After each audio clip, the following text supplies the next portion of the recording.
The October 28th, 2025 meeting of the Lyon County School District Board of Trustees to order. The time is 6:30. The subjects to be discussed or considered upon which any formal action may be taken are listed in the agenda. Items do not have to be taken in order shown in the meeting notice. In the event you are unable to attend the Lyon County School District Board of Trustees meeting, you may submit public comment by 12 p.m. the day of the board meeting by going to LCSD.org and typing public comment in the search bar. Public comment will be forwarded to the LCSD trustees prior to the board meeting. Please note that this link is monitored for public comment only. So I'd like to have the Pledge of Allegiance. Elmer, would you please lead us?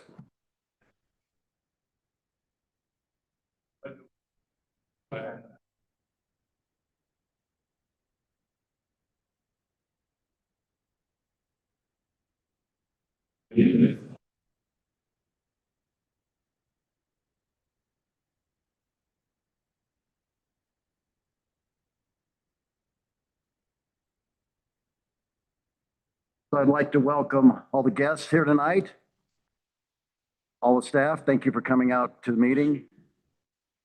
I'd also like to welcome our Dayton High School student representative, Blake Palmer.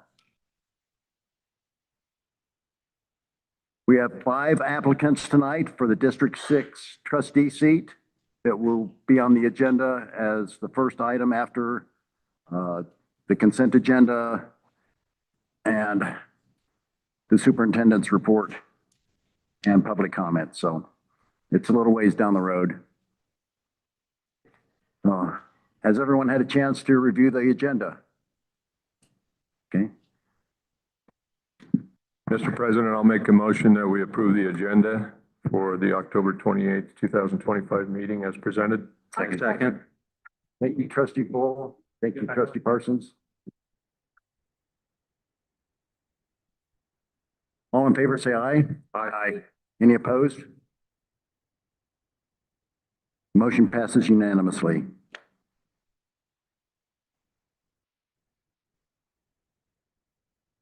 Item number 5, approval of the minutes. Has everyone had a chance to review the minutes?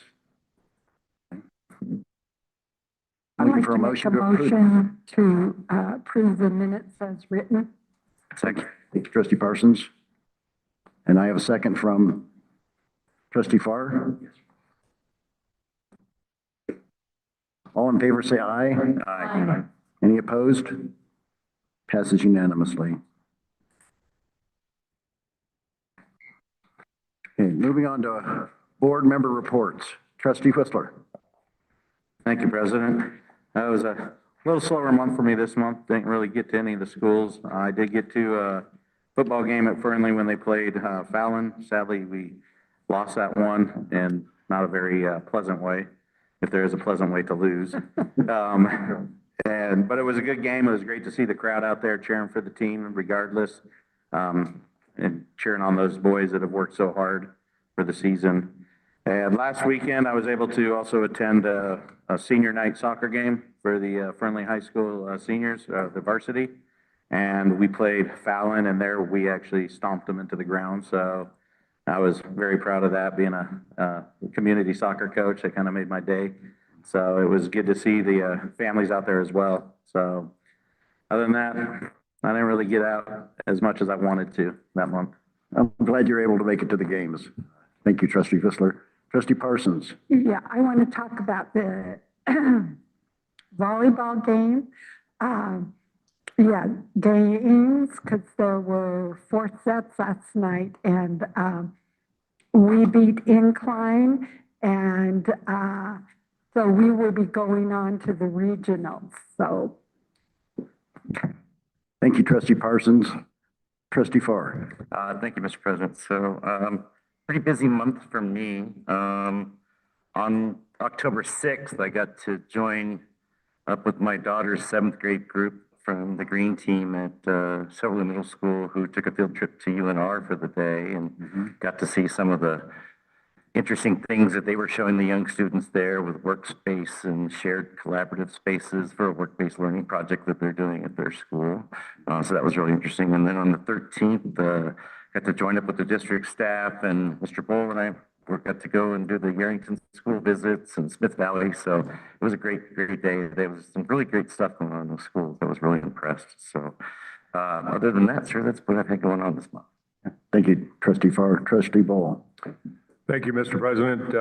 So as Mr. Farr mentioned, we did school tours earlier in the month at both Smith Valley and Yerington schools.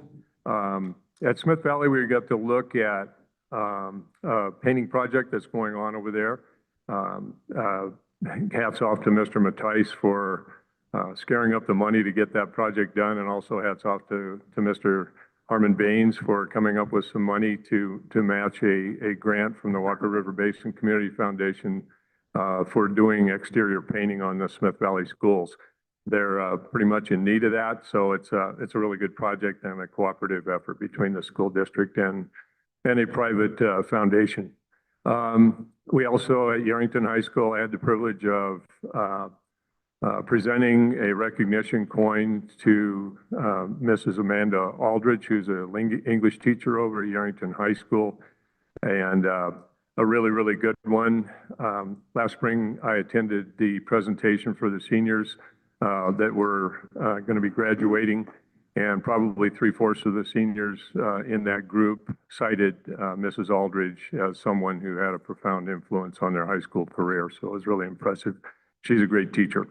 Last week, I attended the presentation by Mr. Mark Perna over at Fernley High School.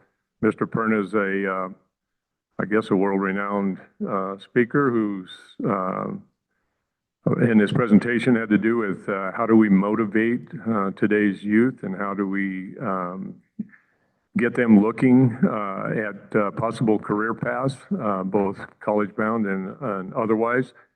Great presentation, there's some real jewels in what he had to say. And yesterday I attended the stakeholders meeting for the CTE groups that included folks from Douglas High School, Carson City, and of course Lyon County. Great presentation by Mr. Jim Giannotti there. A very enjoyable and informative session. So, Thank you. Thank you, Trustee Bull. You had another comment, Trustee Persons? Mention this because it's such a positive. We have increased our test scores. Like we went up from 9% in math to 12. And so, and I do want to give special recognition to Fernley High because they doubled their math scores. They went from 7%, they're at 14% now. So anyways, I just, if anybody's got time, go to Nevada and report card and take a look at them because they're looking better. Great news. Thank you for that, Trustee Persons. Trustee Carson. Thank you very much. Okay, so I don't get to do a lot of stuff because school's in at the same time I'm working. But I was able to go to Dayton's football game against Sparks, and they did awesome. They beat them, so I was very impressed with that. But I also watched the cheerleaders there, and their routine was out of this world. I thought they did a great job. So that's one thing I was very impressed with also. One thing I do want to do is have a moment of silence for Assistant Coach Santos from Fernley High School. So if we can do that, that would be great. Thank you. Yeah.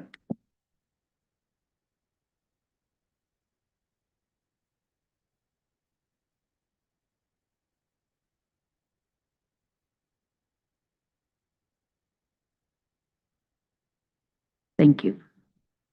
Thank you, Trustee Carson. So this last month, I was able to attend the interviews for the CMAR, the Construction Manager at Risk, for two projects, one in Fernley for the single point entry and culinary, and the second for the Dayton single point entry.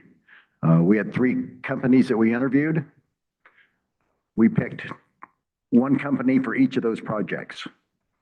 We awarded the larger of the two, the Fernley culinary, single point entry and culinary, to Core, who we've worked with a number of times before. The Dayton project we awarded to a new contractor who's been in Northern Nevada for around 40 years. They had a great presentation. We were very impressed with them.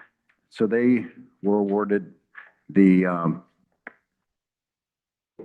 Dayton project. Well, okay, let me qualify that. They weren't actually awarded the projects. They were awarded the pre-construction phase of that, where they go in and they actually look at the project and alternative ways to do certain parts of it, and hopefully look for some cost savings for the district, which is one of the great advantages of having a construction manager at Risk.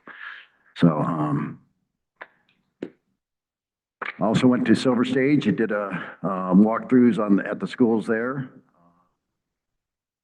And then I attended yesterday the CTE conference, which was a great presentation. I agree. Director Giannotti did a great job getting up there and explaining all that's being done for the youth in our county and the way we're trying to direct them towards careers that match the needs of Lyon County. So that we supply a workforce for those companies that are coming into the county so that they can use our youth rather than hiring from outside of our county. I also went to the presentation by Mark Perna, who's also the author of a book called Answering Why. I know a number of the staff and teachers around the district have read that book.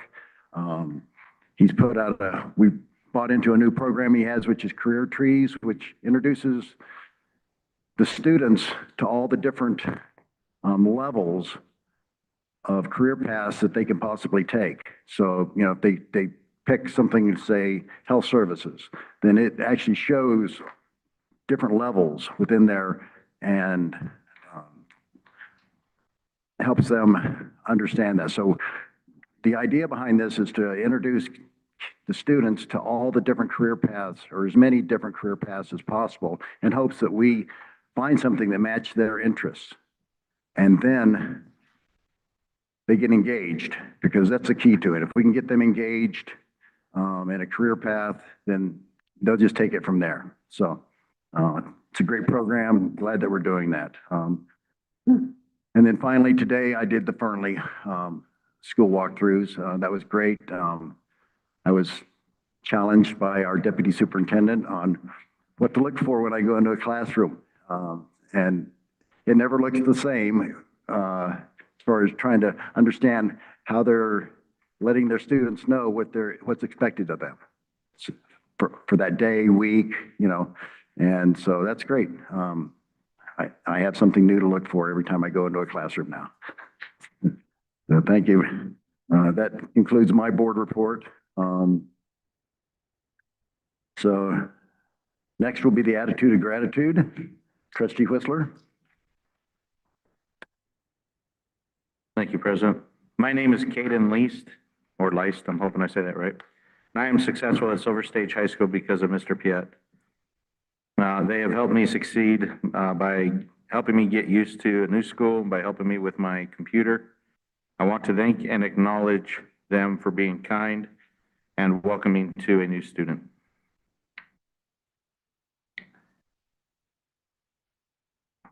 Thank you, Trustee Whistler. Trustee Parsons. My name is Adeline Bodger, and I am successful at Arrington Intermediate School because of Mrs. Barnett. I want to thank her for being an amazing teacher and always pushing us to do our best all the time. I also want to thank Mrs. Barnett for being honest about everything. I also love her crazy stories. Thank you, Trustee Parsons. Trustee Farr. Thanks, sir. So my attitude of gratitude, it says, my name is Diana Bell Zabel, and I am successful at Dayton Intermediate School because of Mrs. Eder. I want to thank her for giving me a chance at theater because she believed in me and for making class fun and interactive. Thank you for being an amazing teacher. You are my favorite, even if you're hard on us sometimes. I know it's only because you care and want us to succeed. Thank you, Trustee Farr. I think you got the long one. Trustee Bowl? Thank you, Mr. President. My attitude of gratitude comes from Leilani Harrison, and she says, I am successful at Dayton High School because of Mr. Sturm. I want to thank him for being a great teacher who cares for his students and shows he cares. He does his job and still respects his students. Thank you, Trustee Bowl. Trustee Carson? Thank you. My name is Lucas Smith, and I am successful at DIS because of Mr. Manning. I want to thank him for helping with the activities we have for PE and guiding my way towards being successful in life, and thank you for being my homie. Thank you, Trustee Carson. My attitude of gratitude is from Emily Benedict. She says, I am successful at Sutro Elementary School because of Mrs. Dahl. I want to thank her for helping me be successful for third grade. Also, I want to thank her for teaching us PE games. Also, for being the best teacher and PE teacher.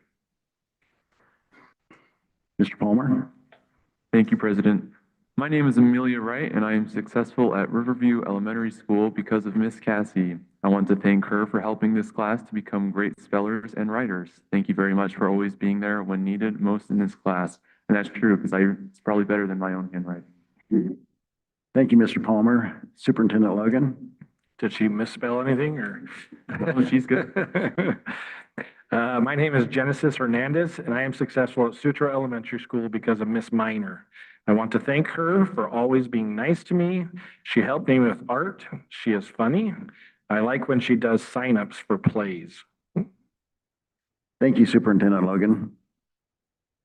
So that completes our attitude of gratitude. Moving on to the superintendent's report. Superintendent Logan. Perfect. I've got a few thank yous. One is to the board. You guys have gone to a lot of events over the last month, and I definitely appreciate that. And I think the kids and the teachers and the staff definitely appreciate you coming in and being part of their world. I also want to thank Sutro and Chartwells for their hosting of us tonight and taking care of us for the meal. I do want to thank, and I have not met all of them, but there are 5 applicants out there that are probably sweating at the moment.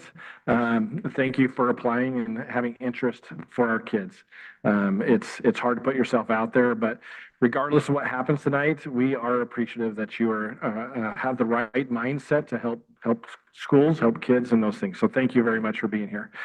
I am also. It's hard when we lose one of our own family, and Fernley High School's assistant coach was one that's hard to lose.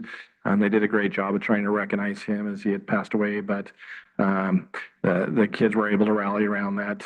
But we are appreciative of everybody that serves our district, and Coach Santos was one of them. I had a coin recognition this time, and you may have seen the picture, but Ian Friedman he's the maintenance guy at SSES, and it's just, you don't have to tell him where the problem is. He goes straight there. He's self-motivated and just jumps right in. And feel like we need to make sure we're recognizing classified, certified, volunteers, anybody that's there to help support education. But Ian's a great recognition that we were able to do. Just inform you, AB 460 was kind of that big bill that passed at the last minute. In that bill, there is a commission that had to be created, and it's on recruiting and retention.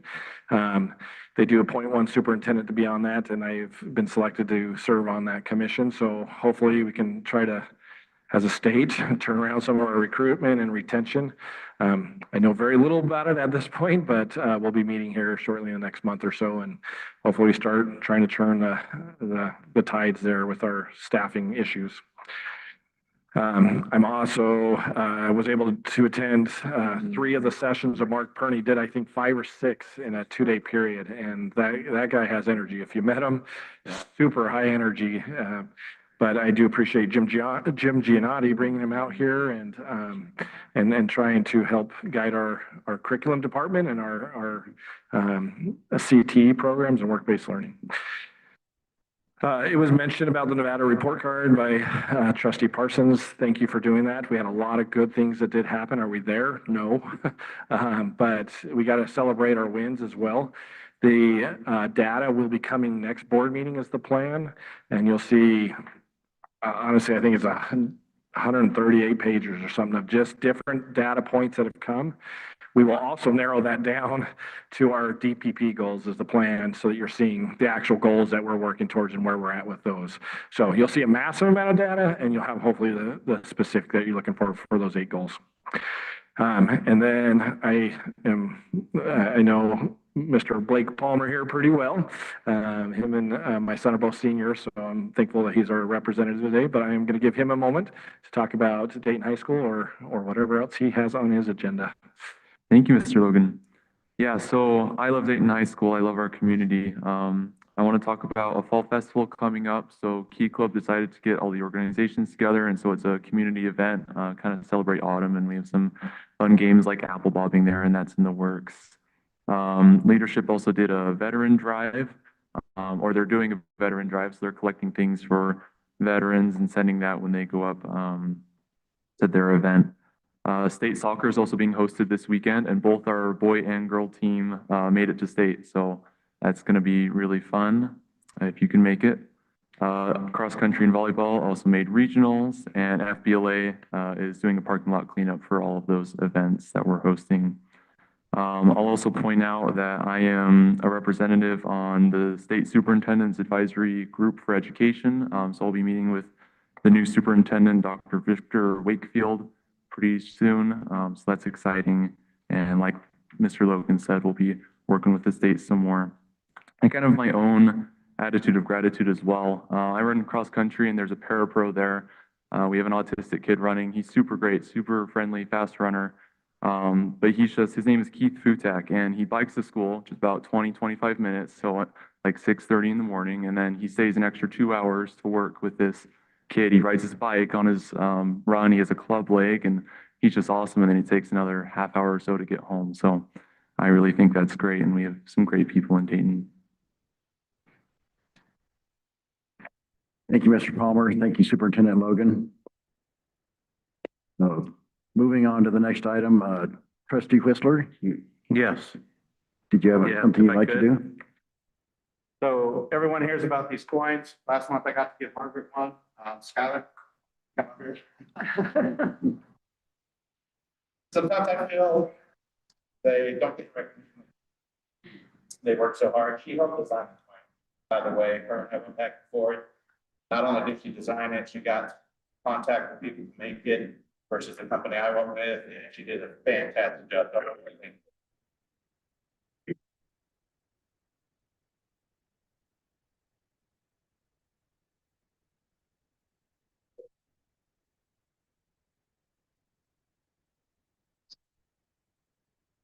He's always the one taking the picture, so it's fun to see that reverse, but I can't help but take a moment. Skylar Jermaine is amazing.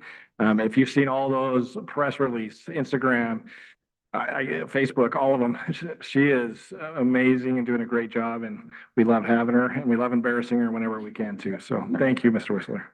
You're welcome. Thank you, Trustee Whistler. Congratulations, Skylar. Moving on to public participation. At this time, the public is invited to address the board on items over which the board has jurisdiction or control. If you wish to speak, step up to the table, be seated, and state your name. Your comments are limited to no more than 3 minutes per agenda item with a maximum of 10 minutes total. In consideration of others, avoid repetition or designate a spokesperson to speak on behalf of your group.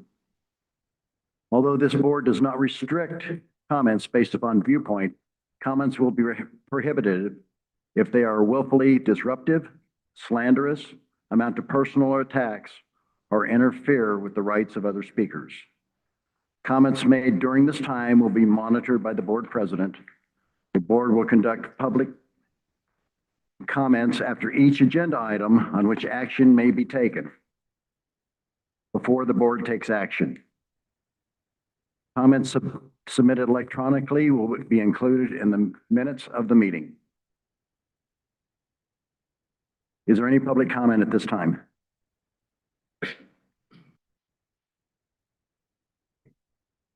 Hello, trustee, past trustee Peterson. Hi, good to see you. Bridget Peterson for the record. It's kind of fun to see all of your faces at once instead of just a side view. So, yeah, I'm actually wanting to make public comment tonight about something that's not on the agenda, simply because I was surprised to not see it on the agenda. Last board meeting, September 23rd, President Hendricks made a motion to table the cell phone policy until October 28th, 2025, in which the vote was unanimous to table it till tonight. So I'm super confused why it's not on the agenda tonight. And so I asked myself, okay, how could that happen? How could it not end up on the agenda? And some ideas, you could have met separately and voted not to have it on there, but then that would be breaking open meeting law. So I know that you did not do that, 100%. So then I thought, okay, what's another reason why it might not be on the agenda? Well, perhaps there are one or two board members sitting up there tonight who have taken it upon themselves to abuse their perceived power and go above what the board as a whole wants. And so why is that important? Well, if you think about why are boards created, it's a checks and balance system, for one. Also, it increases the opportunity for stakeholder involvement, right? More people you can talk to, the more feedback you'll get. And then the last one is it's accountability. There should never be anyone at the top of an organization who doesn't have anyone to be accountable to. That causes poor performance, it causes corruption, it causes a whole bunch of issues. And so the formation of a board is really important.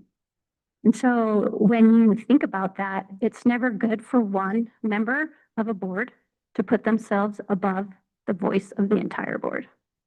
And so you might want to think about if that's upsetting to you or not. I know that if I was still sitting over there, it would be upsetting to me.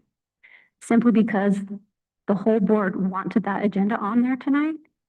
And so not having it on there, you might start thinking about maybe you're trying to tell the community in Dayton that you didn't want to hear about their cell phone policy, you didn't want to hear their thoughts.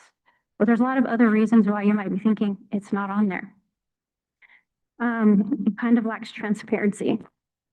But the good news is that there are going to be 7 of you up there, and you guys get to hold each other accountable. So if you feel like there's one of you that's putting themselves above the rest of you, that's a problem.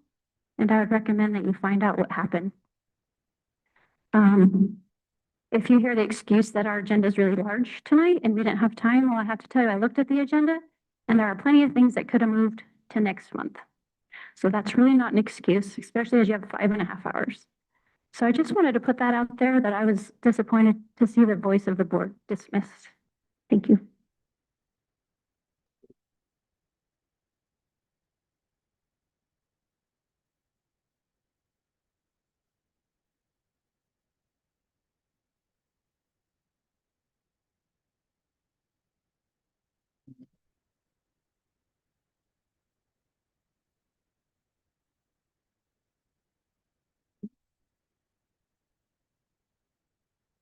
Try again. Good evening, members of the board. My name is Kevin Kranchek, principal of Dayton Intermediate School, and I would like to speak briefly on item number 12, discussion of possible action to interview and appoint a trustee to the vacant District 6 position. More specifically, we would like to recognize the outgoing board member, Bridget Peterson. On behalf of the 5 Dayton area schools you have represented over the past 10.5 years, we would like to express our deepest gratitude for your outstanding service and dedication to all Lyon County students and schools. Bridget, throughout your tenure as a Lyon County School Board member, you have acted with heartfelt dedication, integrity, and compassion. You have been an advocate for all employees, teachers, classified staff, administrators, and most importantly, our students. Every decision you made reflected your genuine belief in doing what is best for kids and ensuring that every student has the opportunity to succeed. As a small token of our appreciation, we'd like to present you with this gift bag and extend our heartfelt thanks for your years of service, dedication, and care. You will be missed. Thank you for being you and for everything you've done for the students and staff of Lyon County.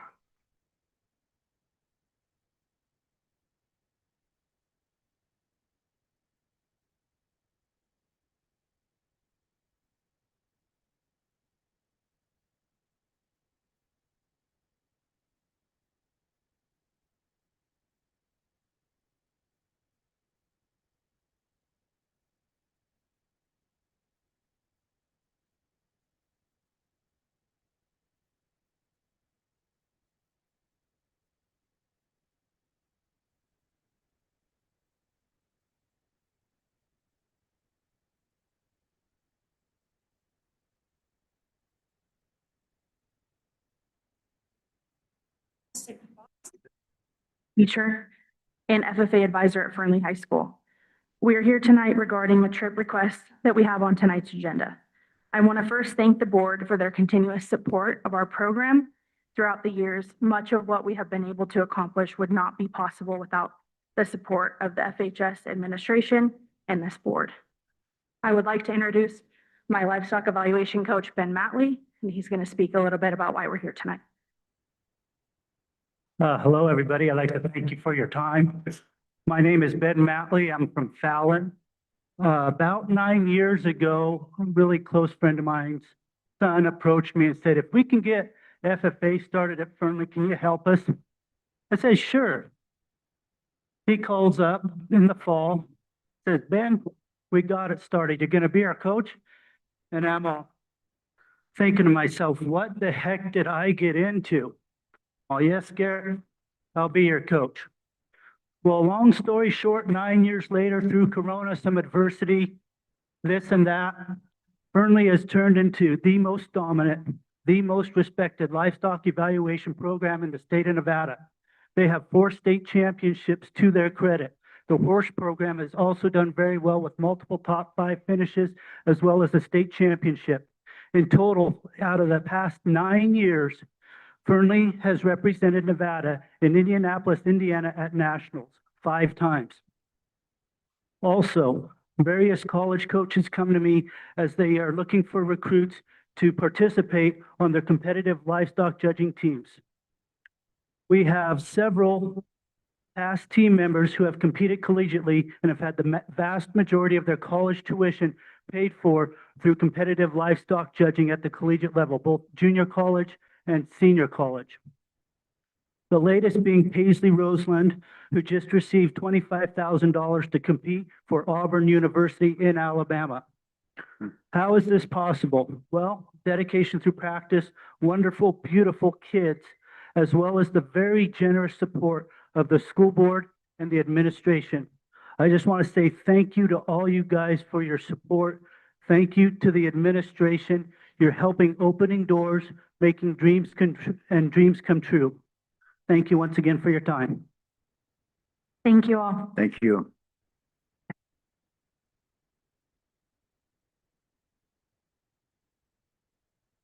Tom, I want to say something. Yeah, Trustee Parsons? been their coach, and I have, of course, feelings for Ben because my granddaughter went on and now she's a teacher of FFA and she took state, and actually it's because of Ben. Ben had that team, in Fernley top notch, and so she went on and won a state title, and her kids, like she does it, even though she's left teaching to raise her baby, she still goes to FFA and helps coach. So thank you, Ben. Thank you, Trustee Parsons. Hi, my name is Ellie Wolfie, and I'm a student at Dayton High School, and I'm here to bring up the topic of the rules against decorating graduation caps. And I would like you guys to reconsider that because when me and my fellow peers found out about it, we were disappointed. And I think it'd be a great way to show off creativity in the school to anybody outside coming into the graduation. Thank you. Thank you. Bill Woolley, Ellie's dad. I say let them bedazzle their caps, please.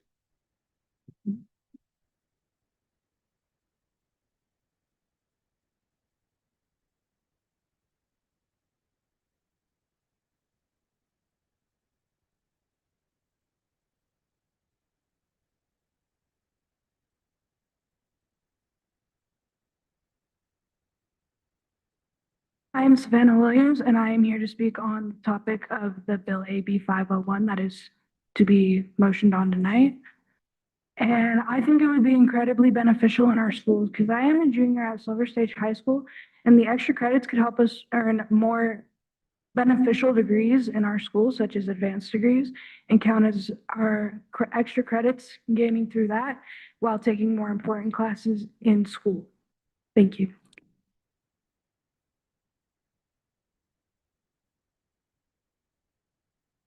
My name is Jackson Williams. I've been in 4-H for 4 years. I am speaking to pass the bill of AB 501.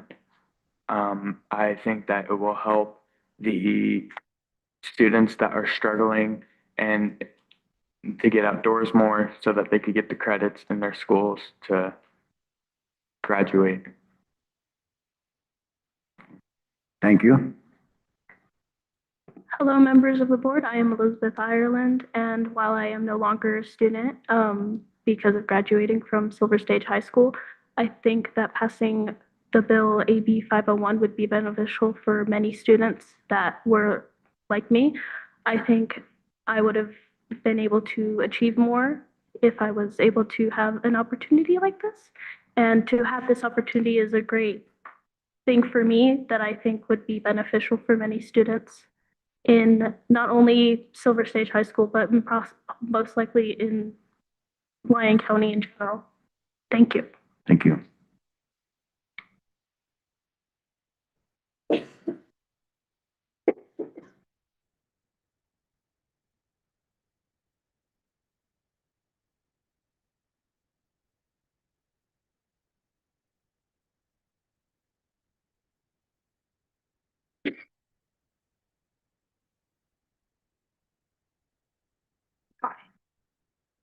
Hi, I'm Mariana Walker. I'm a student at Fernley High School. I'm also the president of our FFA chapter at Fernley High School. I just want to thank you guys for all your support that you've given us and all the opportunities that you guys are able to give us. I would say with 5 state championships and many top finishes across several contests, a key part of the success is the ability to travel to the various FFA contests across California, Nevada, and Oregon. With that said, we did bring some of our buckles and stuff that we have won. If any member would like to see them. Yeah, step on up and pass them around here. We'd like to see those. I can fix them. So did they get Ben one this year?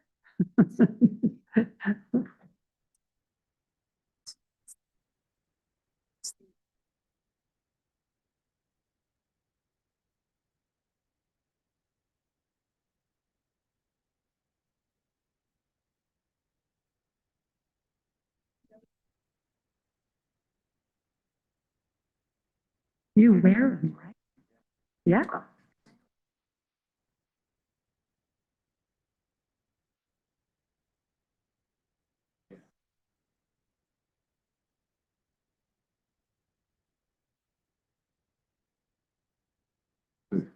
That for the whole team, that yours.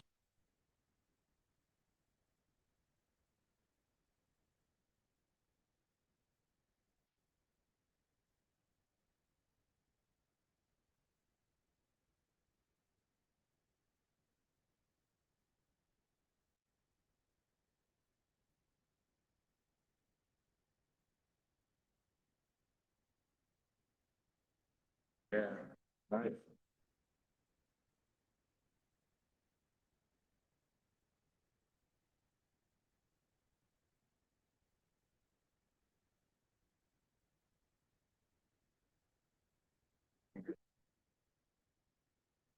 Oh, it is beautiful. I grew up in a place we didn't have a bay, but like.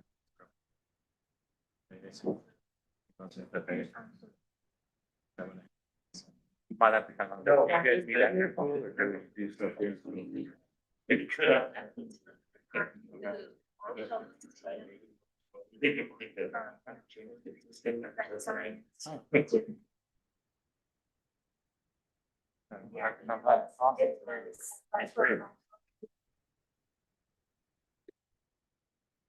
have come to my house before, and it was like you guys packed in my house. And so, is there still a real lot of kids?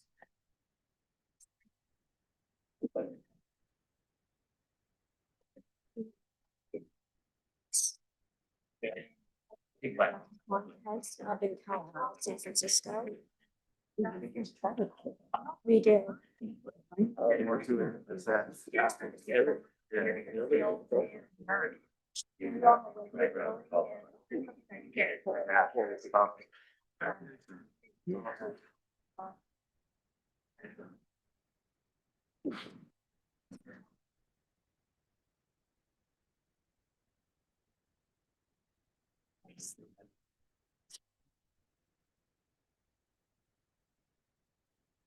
Awesome. Congratulations. They did something. Keep up. That is great.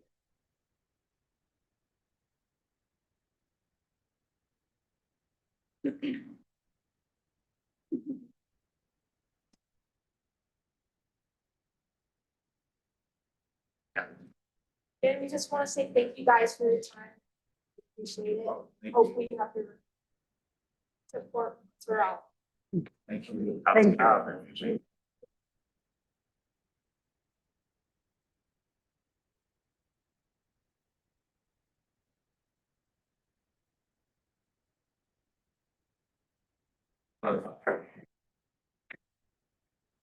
Neil McIntyre for the record. I'm sure you guys appreciate all the past trustees coming up here and speaking. I just had a couple things. I'm glad Bridget got up here first, to talk about it, because that was going to be one of my questions is why the cell phones was pulled from the agenda. And I agree with all of her points, that it didn't look good to the public, like when we were told it was going to be tabled to another agenda and there was no explanation given. We understand that there's a process for that to be able to be pulled, but the transparency thing was important. Wanted to say congratulations to the FFA. I appreciate everything that group does, because without the Future Farmers of America, people aren't going to eat. People aren't going to get food on their table. So I appreciate them. And I do like to say that every time they're out in front of Big R, I make sure I at least give a little bit of a donation. I tried to give them some goats and sheep because I got plenty of those, but they didn't want any. So they probably got more, and theirs is probably higher quality. Plus mine are the fainting goats, so they're just fun. They're not really for showing. They tend to fall over when we stress them out. And then one of the other things was I wanted to talk about the board member reports. I appreciate you guys and everything you guys do, and I really enjoy hearing all of the things that you guys have done throughout the month. But I just got a little bit confused on Mr. Hendrick's comments about what is item agenda, I believe 15, about the single point entry. It really confused me. And, board member reports are supposed to be about what you guys did through the community and the schools and stuff like that. And so to take over the executive director of operations, like a report of what he was going to do, I think he might have confused everybody, because you said that they were awarded a job, and as far as I know, nothing's been awarded. So I would just tend to stay away from stuff like that during your board member report and leave it up to the executive director of operations to make that report, especially when it's on the agenda. Thank you.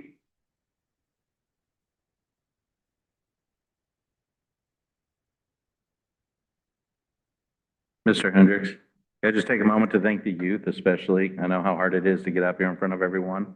So awesome job getting up here.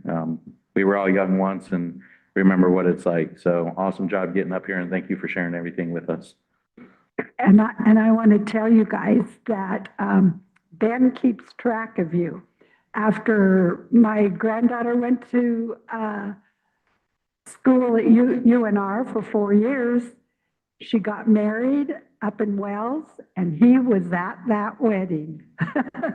So he keeps track of you guys. Good evening. I'm here to speak about something that's not on the agenda. I would like to take the opportunity to speak briefly. Could you turn on the mic and give us your name, please? I'd like to, my name is Nathan Griffin, and I would like to speak briefly about the fantastic special education support that my family has received from the teachers and staff at Sutro and Dayton Intermediate. I'm originally from Germantown, Tennessee, and finished moving to Dayton in June of 2024 with my wife and 2 children. I have a 14-year-old daughter that suffers from anxiety and a 12-year-old son with autism and ADHD. While we had the option to move sooner, at the time we thought it would be better for our children to complete their school year in Tennessee. We could not be more wrong. I don't have time tonight to chronicle our experiences with the special education administration at Germantown Municipal School District, but I will say that it was a constant fight to get any of the help or accommodations we needed. IEP meetings felt rushed, and rarely did we ever leave one feeling like our concerns had been heard, much less addressed. By the end of the semester, my son was receiving homebound services from school because they classified him as uncontrollable and a disruption, and it was either accept homebound services or risk him being expelled. As for my daughter, we pulled her from the district and taught her at home after she was locked out of the school after a recess and left unsupervised for several minutes. I give you this backstory so you can understand why going into our first year in Dayton, my wife and I were mentally exhausted and absolutely dreading the upcoming IEP meetings for our children at a new district.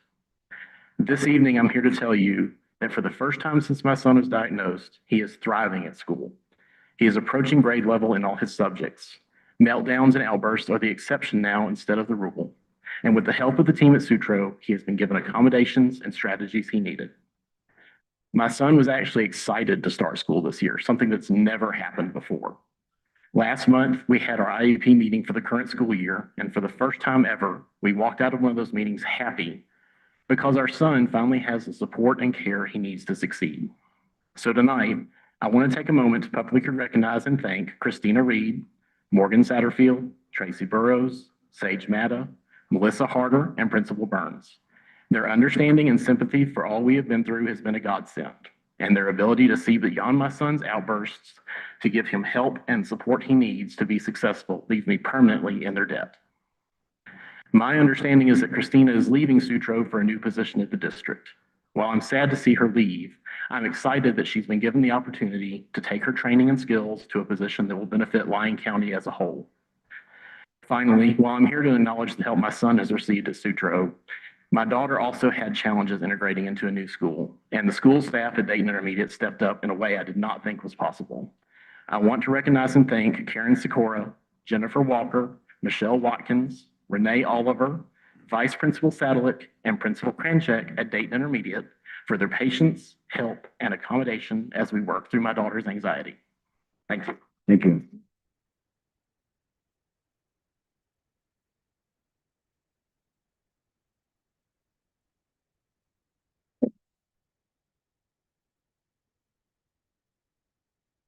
President, you mind a comment?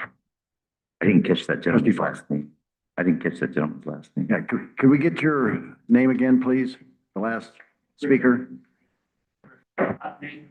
Nathan, thank you. Mr. Griffin, thank you for your comments. There's kind of an old joke amongst us trustees when it comes to public comment, and that is that people don't show up to school board meetings because they're happy. So thank you for being that rare exception and sharing your comments. I'm sure the administration appreciates hearing your words, sir. Yeah. Thank you. Hello, my name is James Riley. I have a son here at Sutro. He's a 10-year-old in 5th grade, and I'd like to acknowledge and commend Ms. Burns and Ms. Carlson for the way they stepped up in the administration and how smooth the transition from Mr. Walker has gone. The kids love the school. They're both excellent. They don't hesitate at all to engage with us. And they've always asked about our family and our health and stuff like that. And they're amazing. And Miss Owens, which is now Dalton's teacher, that she's great. Okay, and then on a note about today, I have no idea who these people are that are going to be on the school board. Was there a bio somewhere? Or Yes, yes, it was in the agenda. on the agenda, a bio about each one and what? There's a resume and a letter of interest. Okay, okay, that's all. All right, thank you. That packet may have it if, This is it? I guess. It does. Oh, God. Okay.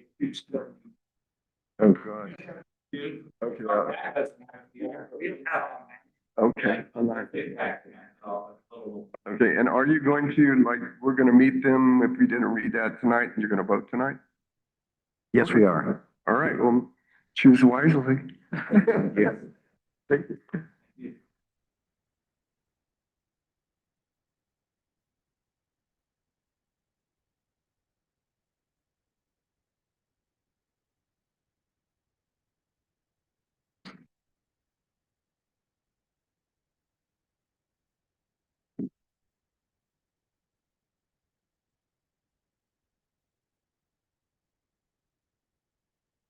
My name is Danielle Williams, and I'm one of the 4-H leaders.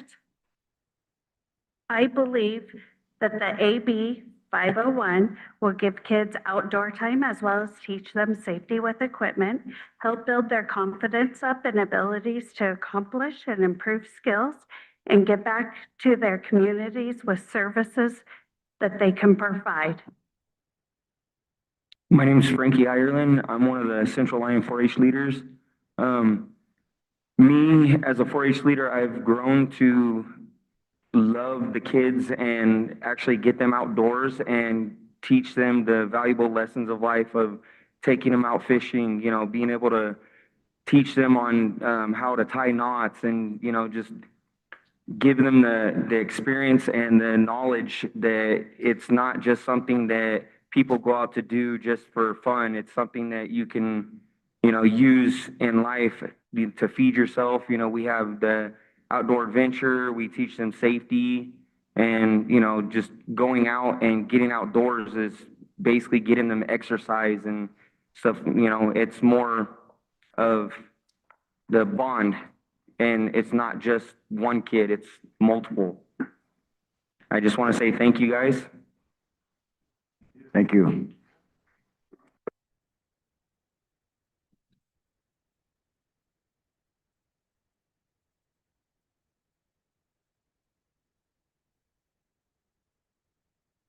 Is there any additional public comment?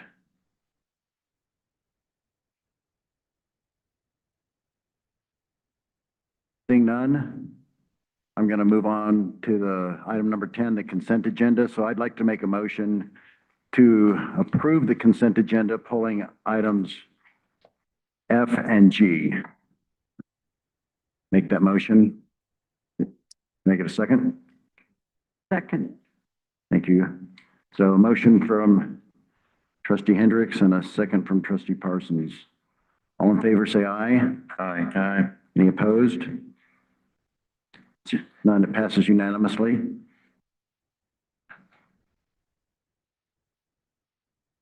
Okay, so starting with consent agenda F, I noticed in there that in the pupil-centered funding plan,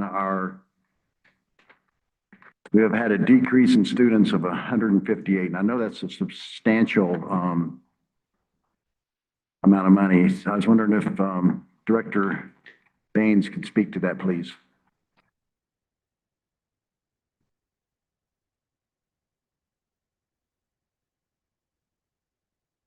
Mr. President? Sir? Yep, so as presented in item 10F, we are for Q1, our ADE is down by 158 students. Traditionally, our Q1 ADE is down and lower based on when our school district begins school. So we only get 30 days before Q1 ends. And the first 2 weeks of school are traditionally much lower enrollment-wise because of students are coming in, students going out, being enrolled, students don't have vaccinations. So there's lots of reasons. However, the first 2 weeks are always lower. And when you only have 2 weeks after that to sort of catch up, ADE does take a hit. This is something that we monitor very closely all throughout the year. As everybody knows, this is how we're funded as a district. So 158 is surprising, and it is much higher than traditionally than we see. However, we will continue to monitor it, and in December be able to present you with where we feel the district is in our December augmented or amended budget. Thank you for that, Director Baines. Yeah, question. Trustee Parsons. I was just gonna say, isn't that why you guys wanted to move up the date that we started, was so that we could have more students? So when that change was made, the state was on the Nevada state plan. So that the Nevada state plan was very different in terms of how they funded the school district versus the PCFP. So you're talking about two very different methods of, two very different formulas of funding. So yes, back in the Nevada state plan days, that was correct. We wanted to start at a later date to avoid the, I believe it's Memorial Day holiday on September 1st. And students, traditionally students for us didn't enroll before or didn't attend before then. We saw an uptick after that holiday. So our goal was to get after it. In addition to, we had very old buildings. So in August, when the outside is 110, our interior classrooms are also very hot due to our facilities. And we had 3 straight years of wildfires. So I do believe those were the 3 reasons the board opted to start after September 1st, 5.5 years ago. Labor Day, sorry. I knew it was a holiday. There any more questions? I want to thank you for your explanation of that and for letting us all know that you're going to be monitoring that, and we'll be looking for when will you come back with another report on where we stand? So we present this quarterly. The state requires it quarterly. And in addition to that, we'll be presenting it again in our budgets. So in the December, when we present you with our augment or amended budget, you'll see an adjusted enrollment figure up or down. And it's looking like it's going to be adjusted down. And we will share in that budget how that impacts the school district. Again, we've been very conservative. We have a very conservative practice in budgeting here. So I'm not going to sit here and kind of fear monger everybody, but I think we're going to continue to monitor it. Right. I believe that the district is still in good shape. You've given us a very good ending fund balance, and that covers situations like this. And so your look ahead has got us covered on this. So great. But just so that the audience and everyone knows, so 158 students, it totals, what is the total then for, It's just shy, I'd say just over $1.5 million. Okay. Yep. Right. Any questions from the, any comments from the public? Thank you, Director Baines. Seeing none, I'm going to make a motion that we approve agenda item F. Second. Consent agenda item. Thank you, Trustee Farr. So any further discussion on that item? Seeing none, I'm going to ask for a vote. All in favor, say aye. Aye. Any opposed? Passes unanimously. The second item is item G, that is travel. Within there was one item that caught my attention, and it has a departure date of Thursday of this week. Were you going to speak to this one? Thank you. Deputy Superintendent Dr. Cooper. Good evening, members of the board. Deputy Superintendent Dr. Stacy Cooper, for the record. This is one of the areas of my oversight since I work with many of our NIAA travel, field trip, extracurricular trips, et cetera, et cetera. As you're fully aware, we have a brand new software that pushes our approval process through a software system, and it flags things if it pops up out of the norm. This trip was actually scheduled later than usual due to competition status, as you've noticed from the students and the representatives here this evening. However, I did take the opportunity as a new deputy superintendent to look up the policy. And in my head, I had 600 miles, $6,000. If it exceeds either one, it must go before the board. I have learned I was wrong. It's actually 650 miles, $6,000. So technically speaking, this Triple Crown event that the FFA has been participating in has been completed in the years past without board approval. However, me being scrutinous and new to the position, I did flag this one to bring forward to you this evening. However, due to the timing of our board, it appears it was submitted late. However, I do want to state that this has been a learning curve for me. It's also been a great point of discussion for our administrators because it is a reminder that we have to, in today's financially critical time, get things planned well in advance at the beginning of our seasons, at the beginning of athletic season, competition season, et cetera, et cetera. So I thank you all for pulling this because it allows me to humbly come forward and explain to you why this is here tonight. But it also is a reminder that we do need to revisit the importance of following our policy, and we will be doing that at our next administrative leadership meeting.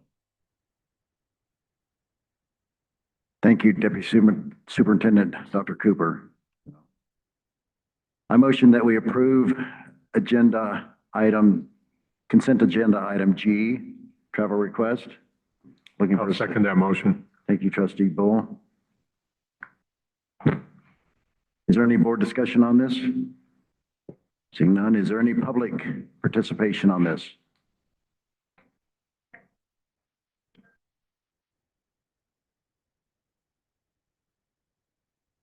Thank you. So all in favor, say aye. Aye. Any opposed? Passes unanimously. Thank you.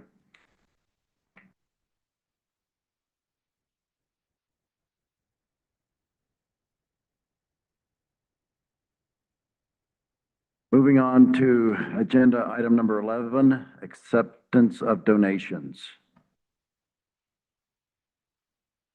I move that is there any public comment on acceptance of donations? Seeing none, want to make a motion that we accept the donations. I second.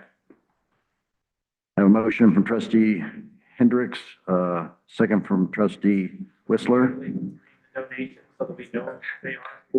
typically do, so we could recognize them. Okay, please. Would you like to do that? I don't have them in front of me. I don't have them. Either. I can't see who all. Okay. A donation of 500 and backpacks to Silver Stage Elementary School from Costco. And a donation of 2 3D printers and filament valued at 4,500 from Cinder Wing 3D to Sutro Elementary School for schoolwork-based learning opportunities. Very good. Thank you, Trustee Carson.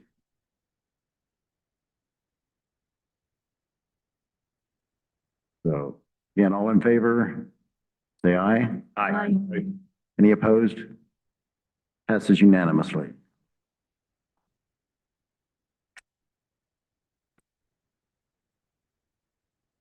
Okay, moving on to agenda item number 12, for possible action, discussion and possible action to interview a appointee for the vacant District 6 position of the Lyon County School Board. This item is being presented by Board President Hendricks. So.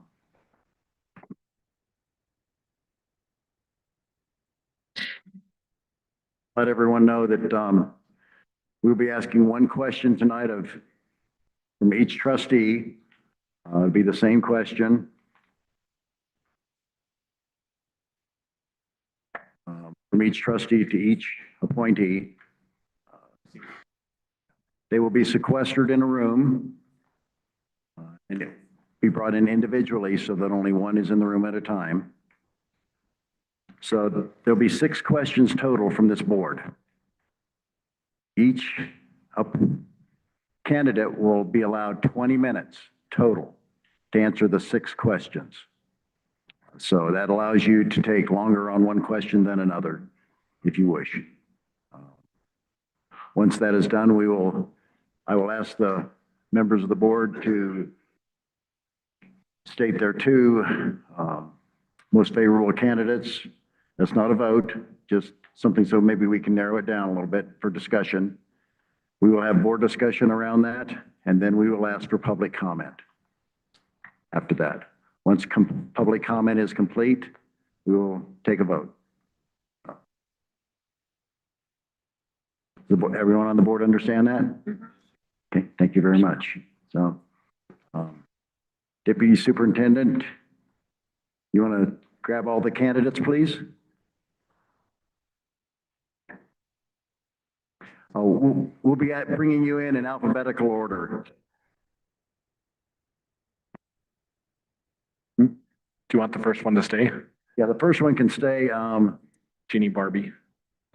It's Miss Barbie, if you're up first alphabetically. There she is, so. Okay. So have all the candidates left the room?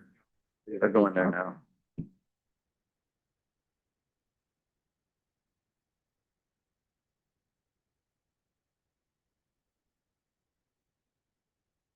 Okay, so first question is going to come from, yes, trustee. Just for a point of clarification, Mr. President, we're going to read our questions that we submitted, correct?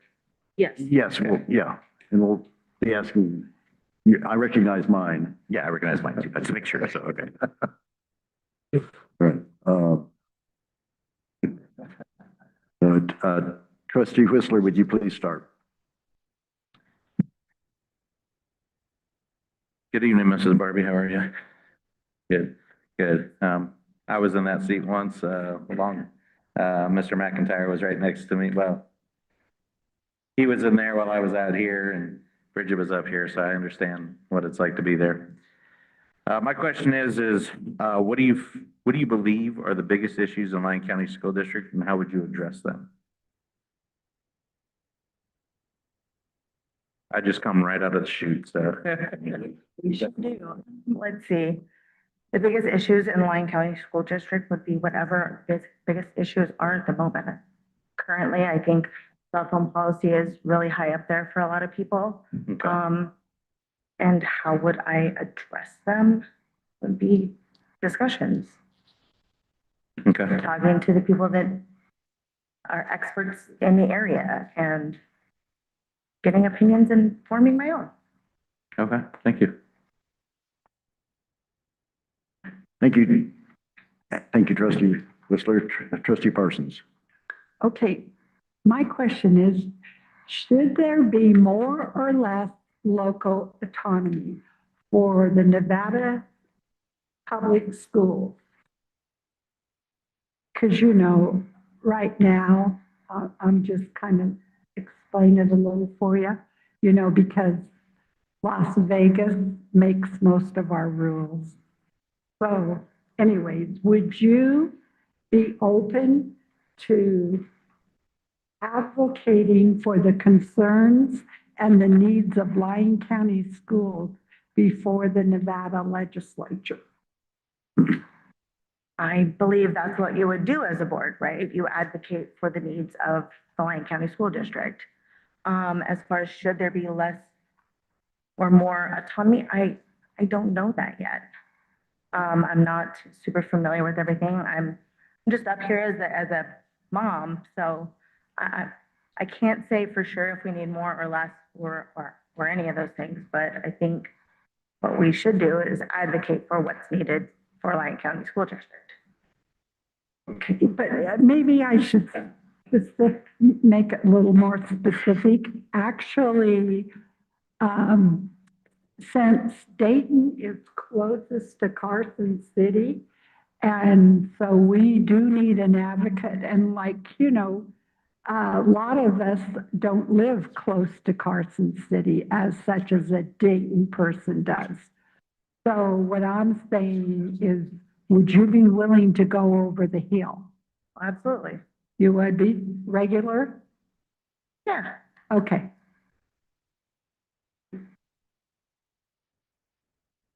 Thank you. Thank you, trustee Parsons. Trustee Farr? Good evening, Mrs. Barbie. How are you? Doing well. Can you share an example of how you've worked collaboratively with diverse groups in the past and how you plan to engage with different community perspectives? Okay. Collaboratively with diverse groups in the past, I was part of an implementation of a new program system for Carson Tahoe. And they worked closely with the University of Utah and having people from Utah, people from Carson, people from upper management, lower management, all types of operational people working collaboratively to get that system built and built to the specifics that Carson Tahoe needed. Worked with both those groups currently now, even in the position I hold with the University of Utah. And how to engage with different community perspectives. Listen. Maybe short answer. Okay, thank you. Thank you. Thank you, trustee Farr. Trustee Bull? Good evening, Ms. Barbie. My question is, the Lyon County School District, like many across the nation, suffers from a chronic shortage of qualified teachers. Please describe any knowledge you have about this situation, including possible reasons for the shortage and possible solutions for addressing the issue.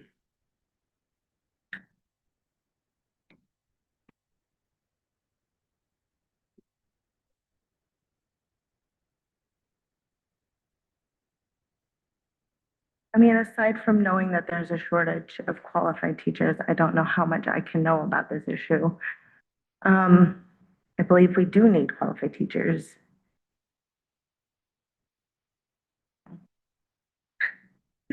I'm at a loss for this one.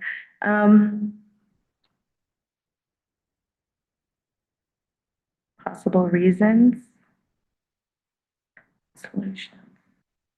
I'm at a loss on this one. I'm sorry, guys. I would like to see us have more, but I'm not quite sure how to do that yet. Right, thank you. Thank you, Ms. Barbie. Thank you, trustee Bull. Trustee Carson? Thank you for coming. What experience do you have working with schools, children, or education? I volunteered a lot when my children were in elementary school, in the classroom and with their sports teams. Now that they're in like intermediate school and high school, it's a little bit more difficult, but I do go to and participate in all of their sporting events and all of the parent-teacher conferences and trying to now be more involved and share with the board. Thank you. Thank you, trustee Carson. So my question is, Barbie, is what would you propose to reduce absenteeism in the Lyon County School District? The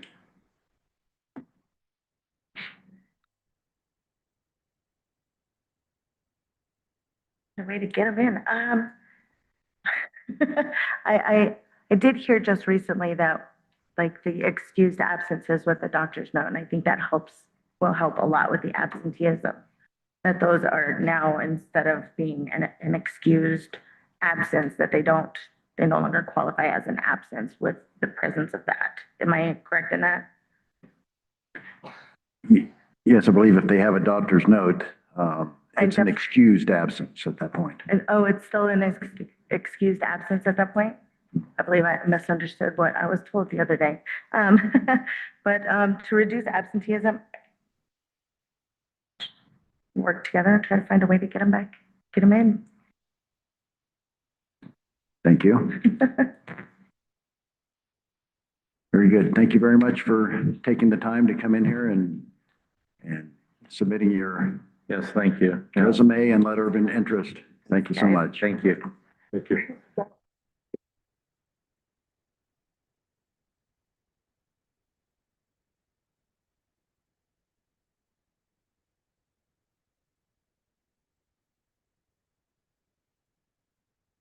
Okay.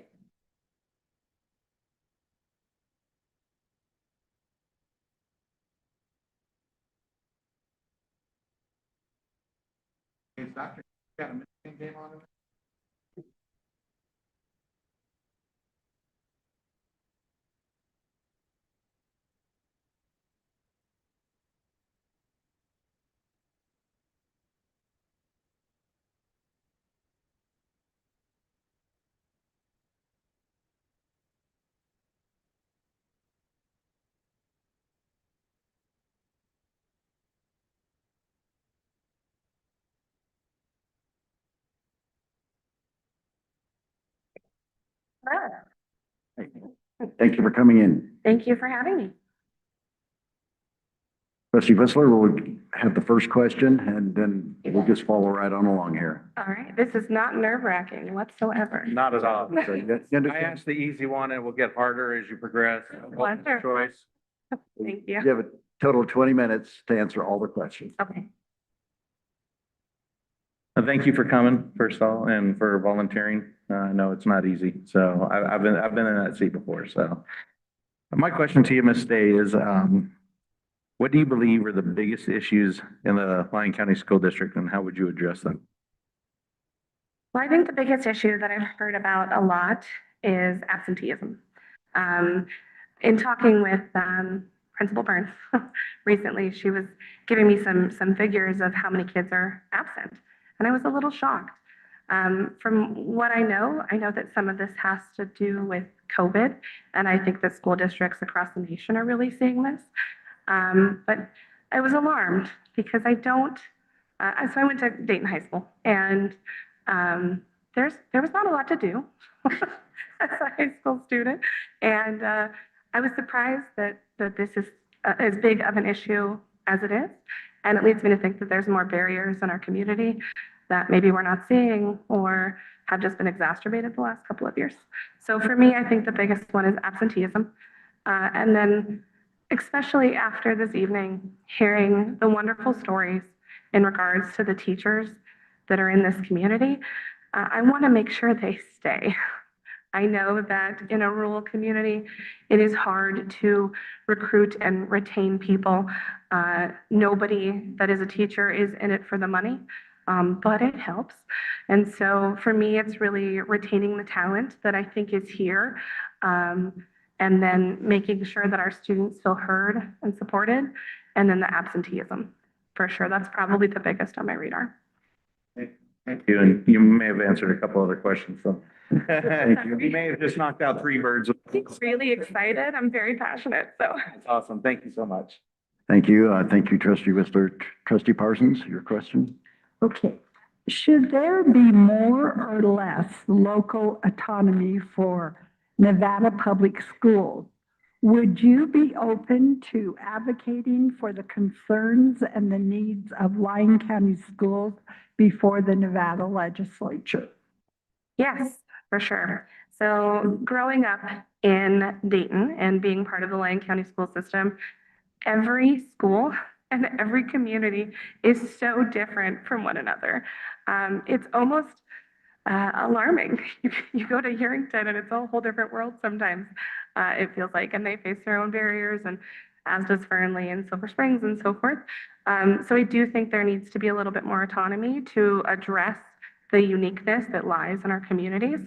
I got the wonderful experience to be an intern at the state legislature many years ago.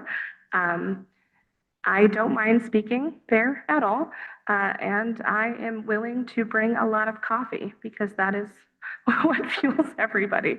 I think that being on the school board, you should be an advocate, so you shouldn't be afraid to have a voice and use it when it comes to the legislation.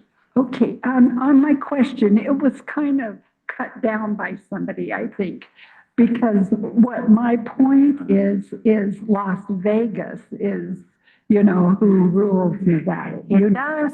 They are bigger, even though we are the capital, and we're better. Just kidding. I'm kidding. I'm kidding. Yeah. So that's who I'm, you know, not so much each community, but because I would like to see the funds just normalized at all the schools. But I'm just putting that out there. Don't worry about that. But for you, so you wouldn't mind going up against some Las Vegas people? No, I have found in working with grants and nonprofits and state money, Vegas is a loud voice.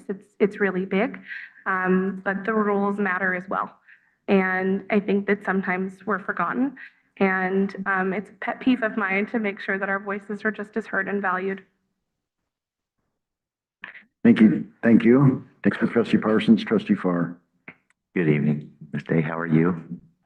I'm good. I'm actually excited to be here. You look like you're getting a little more comfortable up there. Yeah, hopefully, if I pass out, laugh and then assist, please. All right, so Yes, please feel free to laugh. As you've noticed during these type of meetings, this is going to lead to my next question. There's a lot that goes on. So can you share an example of how you've worked collaboratively with diverse groups in the past and how you plan to engage with different community perspectives? So I think that the more voices, the better. I've always been of that mindset. In my current role with work, I work for Community Chest. It's a nonprofit. It's been in the area for about 35 years. I've been there for about 11 years, so I think I will probably die there. Nobody at Community Chest and in the rules does the kind of social work alone. You have to rely on your partners, because if you don't, nothing gets done. There are so few resources for the rural communities that it would be a shame if people couldn't collaborate. So in my role, I've been fortunate enough to work with local nonprofits, to work with different state offices, different grantors that want different things. Everyone has their own opinion. It does need to be valued. I'm pretty comfortable working with diverse people, diverse backgrounds. I do not believe in leaving somebody's opinion out of the pot simply because it is different from your own. That is not, I think, a way that we live in society. So you asked a big question. Did I answer all of it, or did I miss a part? I think you captured what I was asking for. Okay. Thank you very much. Thank you. Thank you, trustee Farr. Trustee Bull. Thank you, Mr. President. Good evening, Ms. Day. The Lyon County School District, like many across the nation, suffers from a chronic shortage of qualified teachers. Please describe any knowledge you have about this situation, including possible reasons for the shortage and possible solutions for addressing the issue. Good question. So frankly, I wish I knew more. This has not been something that I've done a ton of research on. My initial thought is that it probably comes down to funding. Bigger school districts have more funding, more teachers. You're able to pay the teachers more. And although no one really does get into teaching, as I mentioned before, for the money, it helps, especially in this economy. However, money doesn't make the job. So I do think that the leadership and how we're treating them and the values within the district is how you're going to retain people. And that would probably would be what I would focus on if I had to guess. Not to pick on Mr. Logan or anything, but I very much believe that values and that values of an agency kind of start at the top down. And so if you don't have good leadership that values people, that treats people well, I don't think you will thrive. So without doing more research on that, that's kind of my answer. Thank you. Thank you. Thank you, Ms. Day. Thank you, trustee Bull. Trustee Carson. Hello. Hi.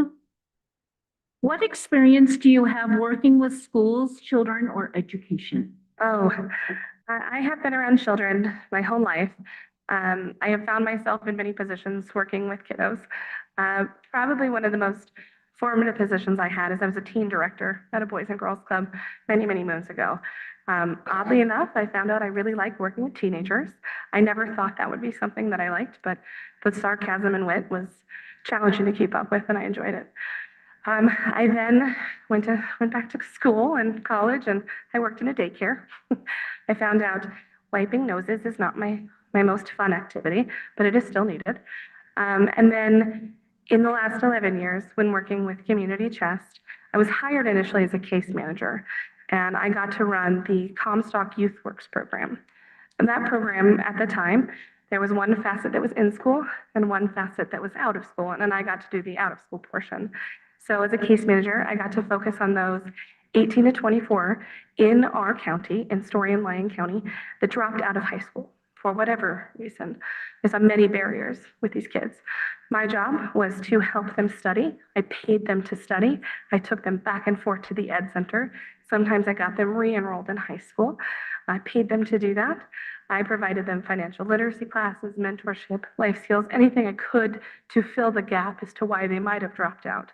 And then we paid their wages to go work somewhere at a local nonprofit or a food bank or retail store somewhere in the community.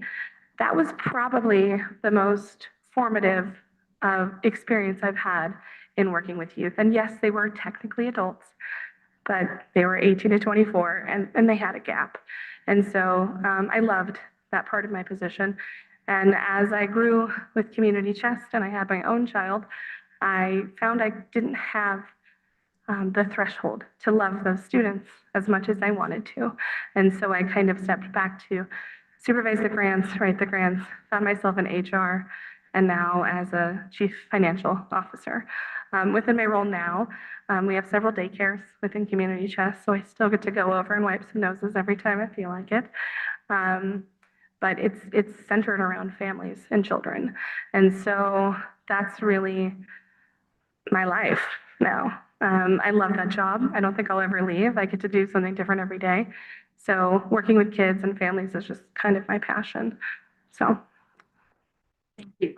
Thank you, Ms. Day. Thank you. Trustee Carson. So, how are you doing? You're almost through it here. Good. Am I at my 20 minutes? I wasn't paying attention. I got lots. Oh, great. I'm going to talk about myself all night. You're going to have to expand on this because you've already touched on it once. Okay. My question is, what would you propose to reduce absenteeism in the Lyon County School District? So for me, I would like to see more data. But for me, I really have to wonder what our parents are facing. Is the absenteeism from high schoolers because they now have their driver's license and they're 18 and they don't have to go to school? I may or may not have pulled that card. Apologies, Mr. Logan.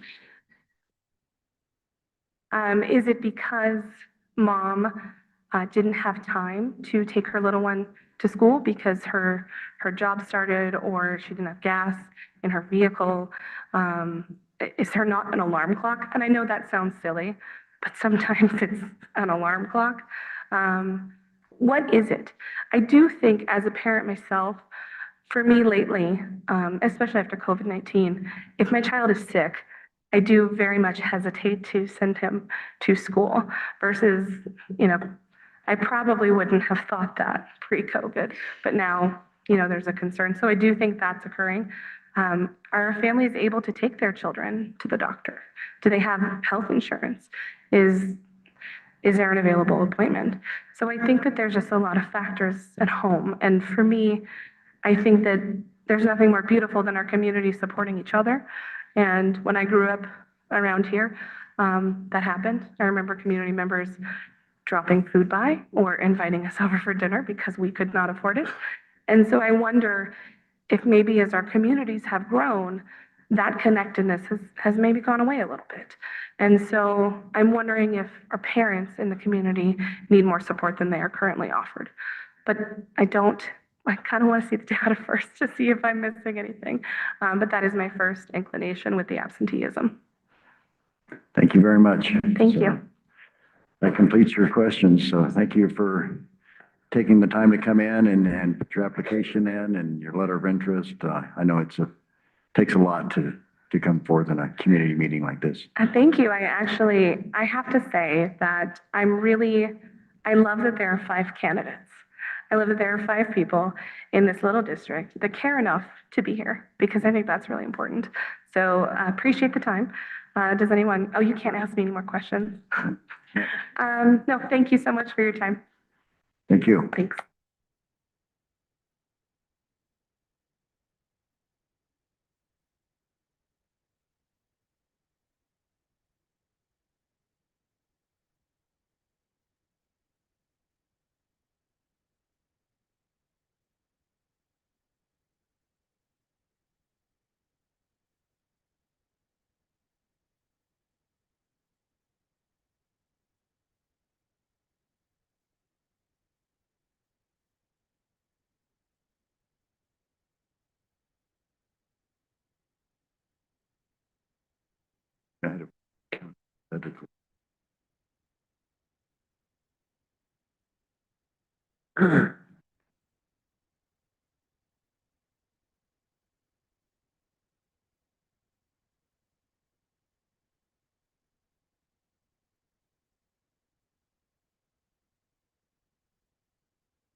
Trustee Whistler? Just, Mr. Higgins, by the way. I was gonna say, we probably need to make sure we know, the audience knows, this is Marty Hagan. Oh, can you give us your name, please? I'm sorry, Mr. President. Can you give us your name, please? Sure. First name is Martin, I go by Marty. Higgins, Hagans.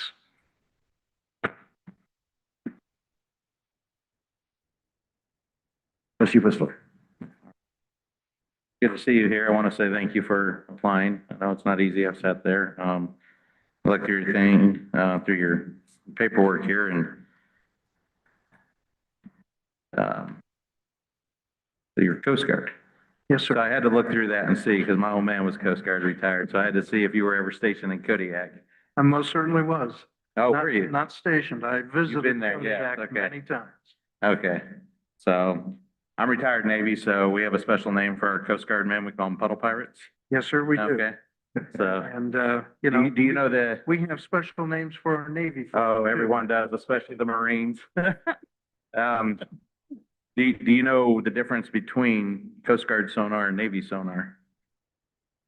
Yes, sir, I've heard that, but go ahead. Okay, I'll for the take- audience. I'll take this bullet for the audience. Go ahead. And I hope you have one back later if you do. Believe me. So most people know us military guys like to give each other a ration of crap, and it's all in fun and games. And I've asked my dad this too. So Navy sonar goes deep, deep, deep. Coast Guard sonar goes too deep, too deep, too deep. I was always asked, how did I get in the Coast Guard? Because I'm not 6 foot. Yes. And, you need to be 6 foot, so when the boat runs aground, you can abandon Walk back to ship. shore, yeah. Exactly. Yeah. I've heard them. I love seeing that. I have a lot of love for the Coast Guard members as well, especially being a Coast Guard brat. And so thank you for your service to this country to start out. Thank you, Thank sir. you. Yours as well. Thank you. So my question is, what do you believe the biggest issues in the Lyon County School District are, and how will you address them? There are several that I have looked at. Some could be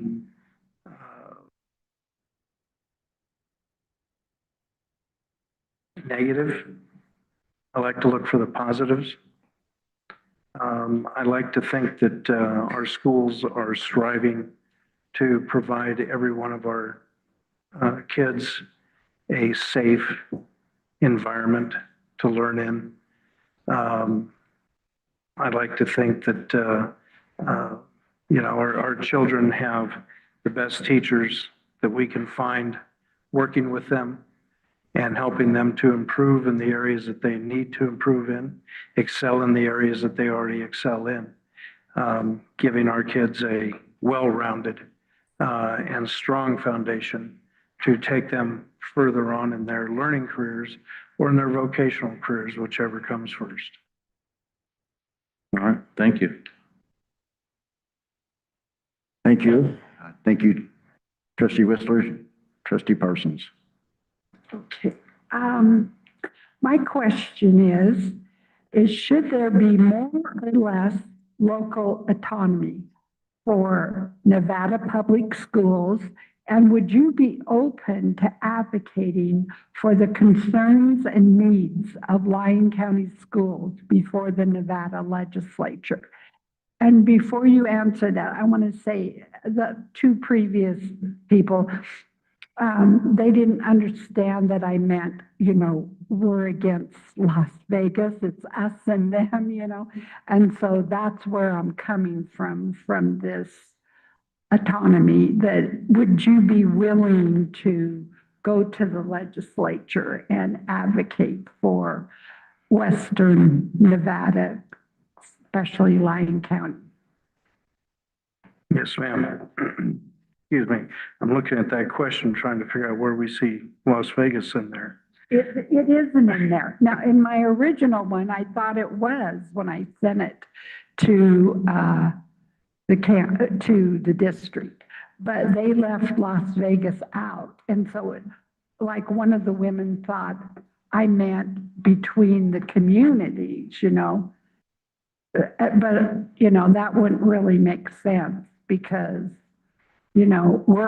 we're all one for all and all for one. So, Well, trustee Parsons, go ahead. I'm just talking Okay. about, yeah. To answer your question, absolutely, I would. That is the Nevada legislature, whether you're in the south or you're in the north or east or west, the Nevada legislature, as I see it, is a target-rich environment to get our name out there, to get our ideals out there. Yes, I escaped from Las Vegas about 9 years ago. I was down there for about 15 years, and it's a completely different arena. And I'm not sure if our voice is not heard up here in the north with our legislature. If it's not, then that absolutely has to be addressed. And I have worked in the past with some of our legislators that are now out of office. I knew a few of them quite well, played golf with them many times when I was in Las Vegas. To advocate for our school district with the Nevada legislature would be a fantastic thing that I would love to do. So yes, I would look forward to that.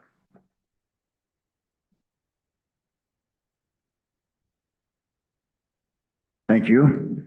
Thank you, trustee Parsons. Trustee Farr. Hi, good evening, Mr. Hagan. Thanks for being here and appreciate your volunteering. Trustee Farr, nice to meet you.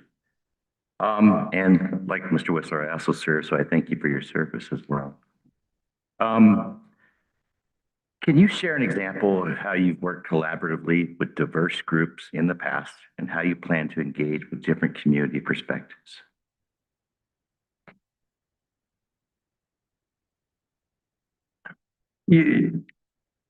Please understand my background as law enforcement. Okay. Diverse groups that I've worked with in the past when I was with the state was quite interesting. It was a whole gamut from A to Z. At times I would meet with their leaders when I was on the governor's protective detail. I would meet with these different groups and their leaders. And I was talking with them from a law enforcement aspect. I would have to address what we needed to accomplish to keep our governor safe, to keep our board safe if we were in a state meeting. Sometimes it worked and sometimes it didn't. But you had to listen to their side, your side, and come sort of in the middle somewhere. From from another aspect, after I had retired, I opened up a nonprofit sailing group for kids in Las Vegas. The first year, I ran it for 3 years. The first year was, it was a hoot. But the kids that we had were all of our yacht club kids. And all the kids that came from, you know, from families that knew about sailing and that type of thing. After that first year, I vowed that we would never do that again. Only because we started sailing by committee. And the kids already knew all there had to know about sailing a dinghy.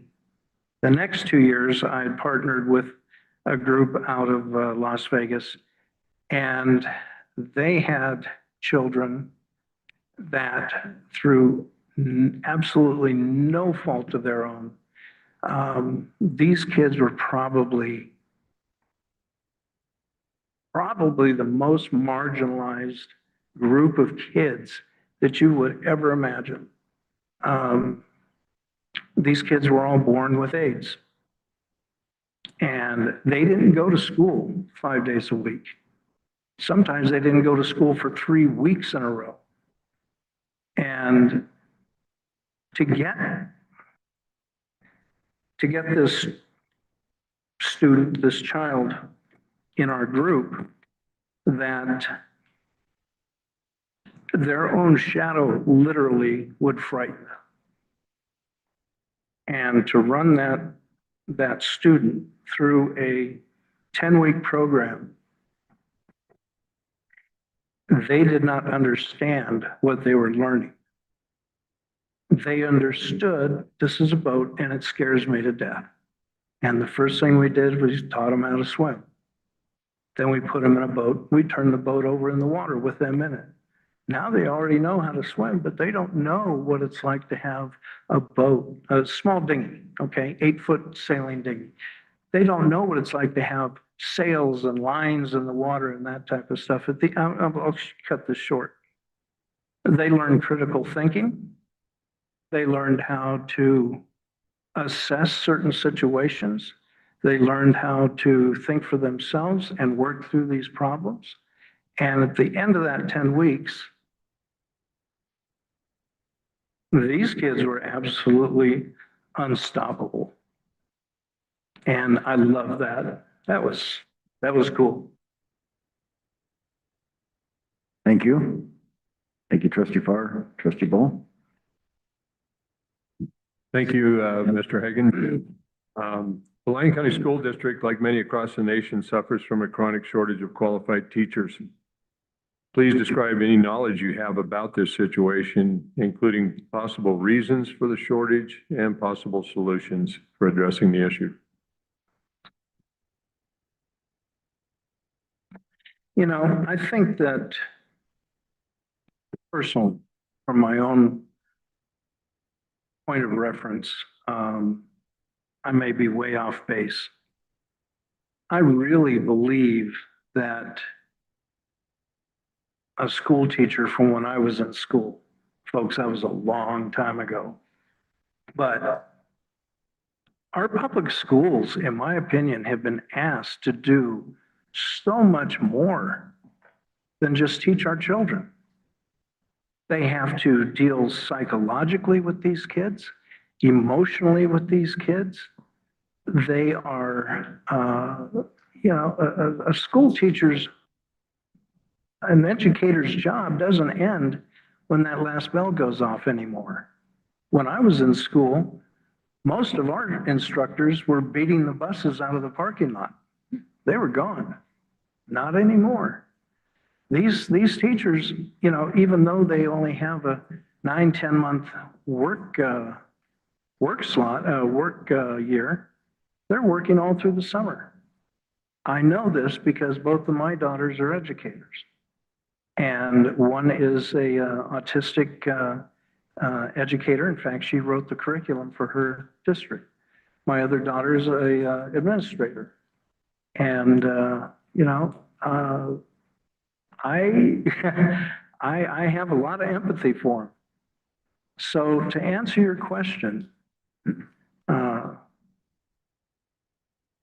would love to just be in a position where I could sit down with a group of these educators and say, listen, you can look at our report card online. Not the best. And it hasn't been the best for years. And that's not only up here, it was also down in Las Vegas. Statewide, there's a lot of room for improvement. But as we heard tonight, we have some of those rankings coming up. That's fantastic. Let's keep working with that. Let's see what happened there that made this blossom, and feed that and cultivate that and work with it. Thank you. Sir. Thank you. Thank you. Thank you, Trustee Bull. Trustee Carson. What experience do you have working with schools, children, or education?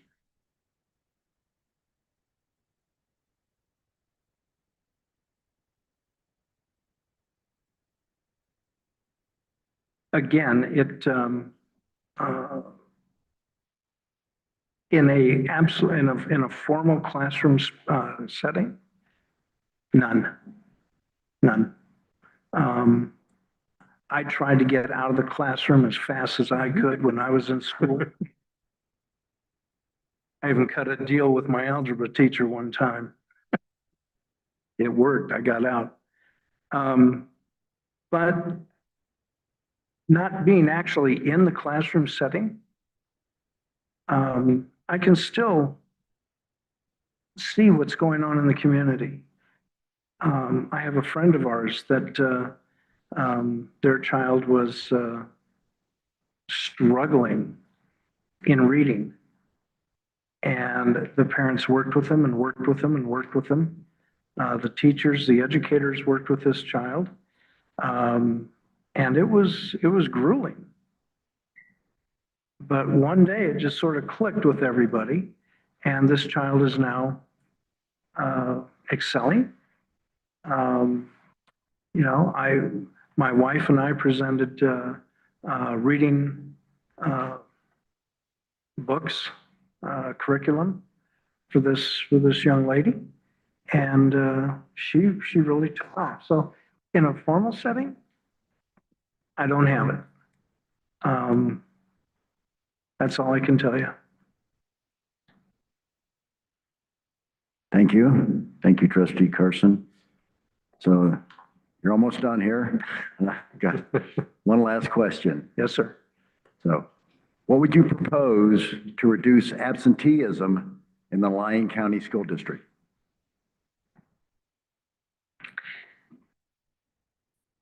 Very interesting question. That is more of a hydra, if you will, than a question. There are so many different facets of that. First of all, we got to find the root cause. Why is this student wanting to stay out of school? Is there a lack of direction? Is there intimidation going on in the school towards this student? Is there bullying going on? Is there peer pressure going on? Or is this one of those students that's a square peg trying to go into a round hole? Does this student have the capability of being successful in another type of training or another type of curriculum? I don't know the answer, but I do know, after speaking with some of our local law enforcement, again, when everything goes south, you go back to your roots. And I have spoken at great lengths with our local law enforcement here in Dayton. And I can tell you, I was really happy that when I started out as a cop, I knew that if I did not put all of my time on day shift, working in our housing communities, our housing areas, my partner on swing shift was gonna get hammered with, home burglaries and stuff missing from the front yards and that type of stuff, because our kids weren't in school. They're just out running around, creating hate and discontent. And speaking with the law enforcement here, I was happily surprised. We don't really have that big of a problem. Most of our kids are at home working on their ranches, helping mom and dad out with their businesses and that type of stuff. And we don't really have the, I don't want to say the truancy issues, it is there. But I was happy to find out that it's probably something that if we would sit down and collectively talk about it with our educators and with our principals, I really believe that there's some ground there that we could make up and find out why these kids don't want to be in school. I don't think it's that big of an issue. Thank you. I thank you for taking the time to write a resume and a letter of interest. I know it's tough to come up here in front of a crowd like this and get cold questions. So thank you so much for doing that. My pleasure, Mr. President, and I appreciate your time. Thank you. Thank you so much.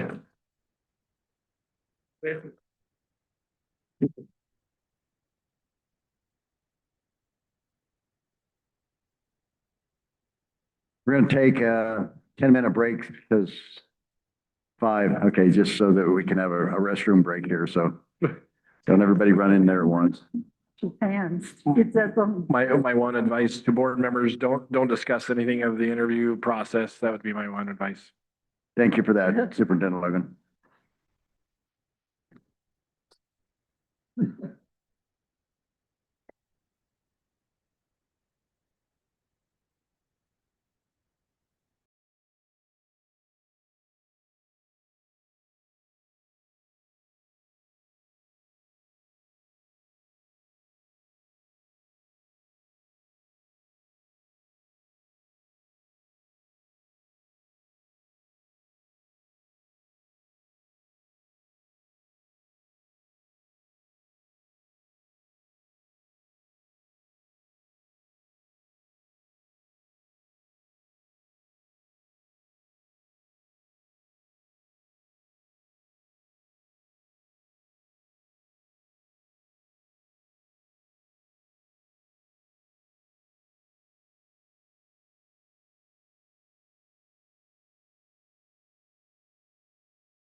I'd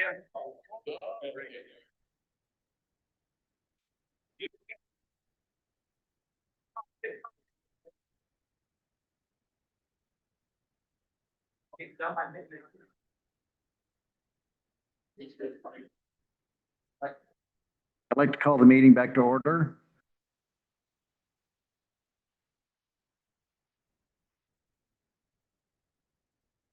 So someone let Deputy Superintendent, we're ready for the next candidate. So we're happy. Yeah. Yeah, fine.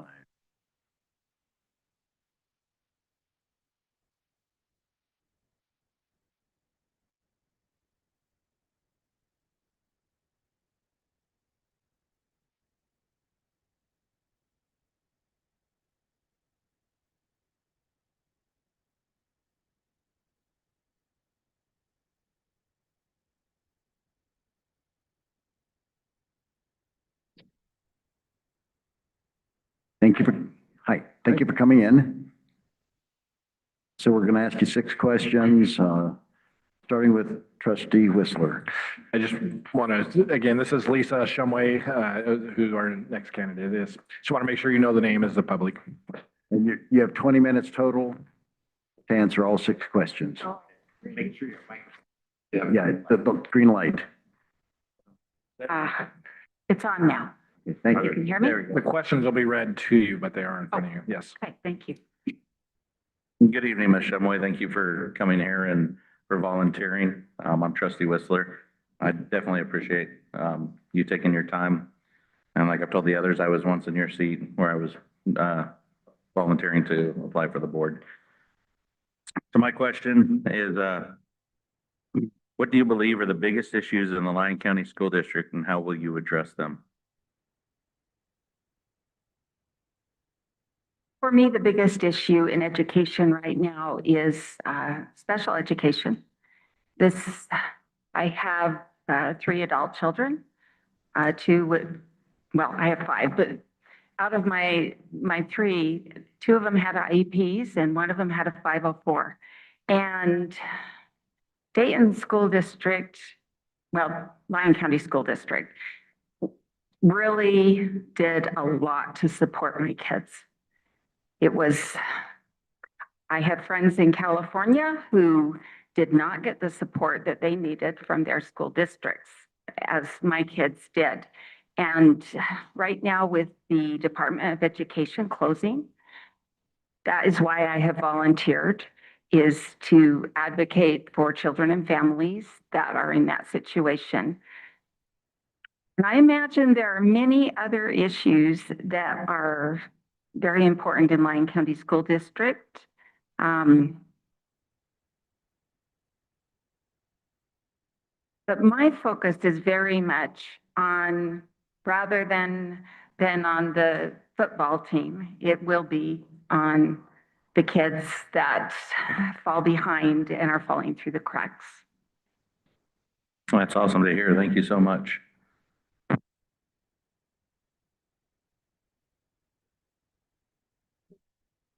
Thank you, Thank you. Thank you, Trustee Whistler, and Ms. Parsons, please.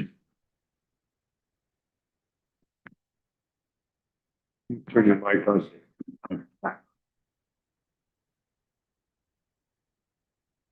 Should there be more or less autonomy for Nevada public schools? And would you be open to advocating for the concerns and the needs of Lyon County schools before the Nevada legislature? And on this local autonomy, I'm talking about Las Vegas, as to us, because, our interests really are, a lot of them are different.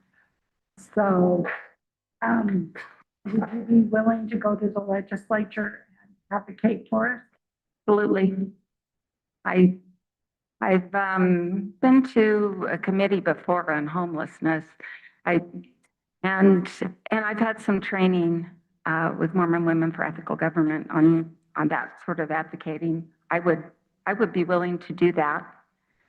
And it would seem like autonomy could be valuable for Lyon County School District. Sometimes the rural areas have different needs than the total state would, than Las Vegas or Reno per se. I'd have to evaluate each situation individually.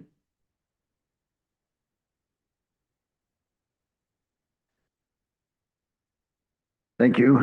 Thank you, trustee Parsons. Trustee Farr. Good evening, Ms. Shumway. Thank you again for being here. My question is very simple.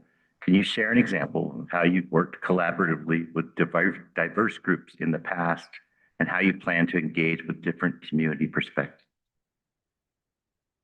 I have a certification from Nevada Land. I don't know if you're aware of that, but this is an organization through UNR that does education and working with neurodivergence and disabilities. And that's a multidisciplinary group. So the people that are there are all from different disciplines. You have your physical therapists, your counselors, people, there was a psychiatrist there that was part of our group. Doctors that specifically evaluate autism, just a big list of people. And we worked together in that setting and talked about the different needs from the different diverse points of view, which it looks different depending on where you're looking from. And I was a parent advocate in that setting. But a teacher, I did work with some of the special ed teachers here in the district. That was an excellent experience. I would I would listen. It's what I would do, is I would listen to people that have different perspectives and try to understand where they're coming from. Because they may be seeing something that I cannot see. And I'd like to know about that and consider it in any decision I make. Thank you. Thank you, trustee Farr. Trustee Bowl. Yes, good evening, Ms. Shumway. Thank you for coming before the board tonight for an interview. My question is, the Lyon County School District, like many across the nation, suffers from a chronic shortage of qualified teachers. Please describe any knowledge you have about this situation, including the possible reasons for the shortage and possible solutions for addressing. It's a very difficult time right now for teachers. I have a sister who is a special ed teacher in Farson, Wyoming. And I also have friends in the community that are teachers. And the rules are so strict for them now, stricter and stricter all the time. The community is very concerned about children, as well they should be. But it has made it very, very difficult for teachers, a lot of the rules and the situations. I think that might be a possible reason for the shortage. And in fact, I intended to, originally, I hoped to be a substitute, a special ed substitute. But when the kinds of things that started coming up publicly and I was hearing from people, I decided to do something else. And so I understand why they're moving away from that. It feels unsafe between a variety of reasons that are happening in our political system, between shootings and really tight control of what they are allowed to say in class, where they feel there's really tight rules. And for instance, I watched a young man who was a eloper. He would run from the classroom, and his mom was a single mom, and she had to leave work each time he did that because the school district isn't allowed, teachers aren't allowed to touch those kids. And so then she was driving from Carson City out to Riverview School to track down her son in the neighborhood because he would walk out of the school and, the people couldn't do anything about that. And so the situation is getting more and more difficult for teachers. I don't have solutions for addressing the issue. But I would be interested in hearing what solutions teachers would suggest and listening to those ideas. Because really, we need to listen and find a way to have personnel that can address these very difficult problems. Thank you. Thank you. Thank you, trustee Bolt. Trustee Carson? Thank you for coming. What experience do you have working with schools, children, or education?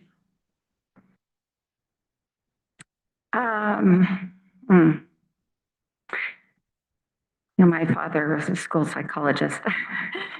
I started out, I worked in the schools when I was a teenager in the pre-kindergarten in Green River, Wyoming. And then I worked in a preschool when I was in college. And then I worked in a daycare and eventually I had my own family and my own kids. And they were each so unique with really, really different needs.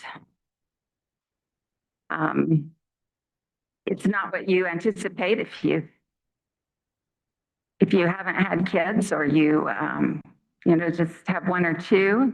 Maybe you have a girl and a boy and you imagine all other girls and boys are just like your two.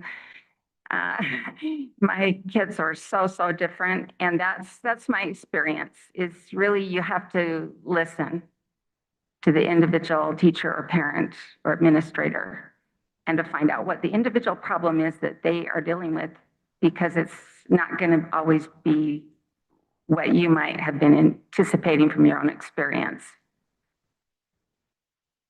Yeah, I think that's my answer. Thank you. Thank you, trustee Carson. So you're almost done here. Just one last question. What would you propose to reduce absenteeism in the Lyon County School District?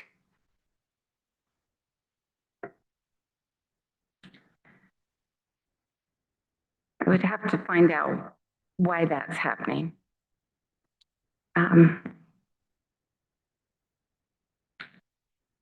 This is something I would need to look into more. Are people being absent because they're ill? Are they absent because they don't want to come to school and they're bored with it? Are they absent because they feel uncomfortable with how the teacher is treating them? Are they absent because the parent just is at the end of their rope and they can't get the kid out the door, or they get the kid to school and the kid turns around and walks away? I mean, what are these individual situations why this is happening? I admit, I don't know. I would have to find out. Thank you very much. So I really appreciate you taking the time to submit a resume and a letter of intent and coming forth in a public meeting to be interviewed. I know it's a very tough situation, but thank you so much. Thank you.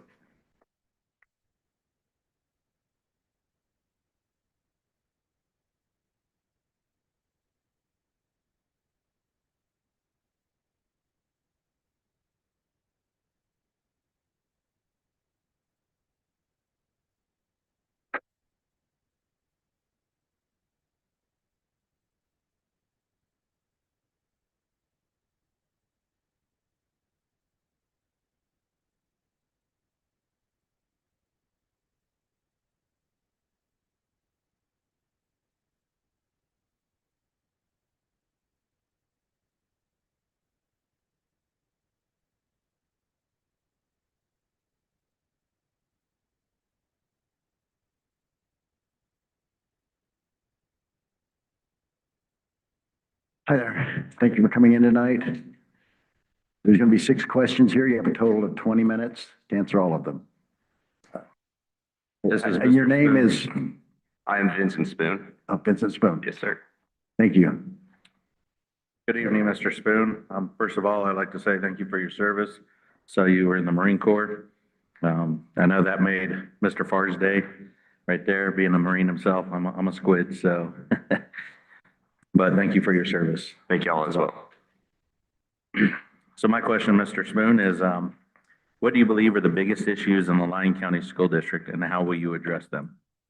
I think the top 3 biggest issues in the Lyon County School District is absenteeism, mental health, and our security. I would address these issues by prioritizing and executing and coming out with attainable goals. That way we can move the ball forward in the right direction. Thank you. Thank you. Thank you, Trustee Whistler, Trustee Parsons. Okay. Should there be more or less local autonomy for Nevada public schools? And would you be open to advocating for the concerns and needs of Lyon County before the Nevada legislature? Yes, I do believe that there should be more advocacy with Lyon County and the legislator as a whole. And I would be willing to put myself forward and advocate for more grants and more funding for the school district as a whole. And kind of speaking, a lot of times Las Vegas's interests aren't the same as ours. So that's where I was kind of going with that. Would you be willing to go there and talk with people and press our interests? I would do what is needed of me and address as our motto, every student, every classroom, every day. Thank you. Thank you. Thank you, Trustee Parsons. Trustee Farr. Evening, Mr. Spoon. First of all, let me just say thanks for being here. And secondly, young man, it's not a promotion board. You can relax a little bit and take your time with an answer, okay? We're not judging you on your uniform. You don't have to answer the hem length of a WM skirt. None of that's going to happen, okay? All right. My question is, can you share an example of how you worked collaboratively with diverse groups in the past and how you plan to engage with different community perspectives? My time in the military, I've worked with many diverse groups from all walks of life. And as a non-commissioned officer in the United States Marine Corps, I had the opportunity to lead these men and train them in tactics on 2 sea service deployments. During my time in the military, I went to several different countries and worked with multiple nations and trained their military as well, such as Korea and Australia. And I collaborated with their leaders as well. So I believe I have a strong understanding on diverse communities, and I'm willing to be open-minded and see different perspectives from a different point of view. Thank you.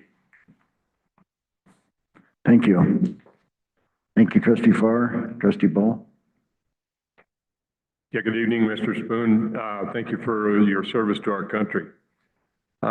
My question is, the Lyon County School District, like many across the nation, suffers from a chronic shortage of qualified teachers. Please describe any knowledge you have about this situation, including possible reasons for the shortage and possible solutions for addressing the issue.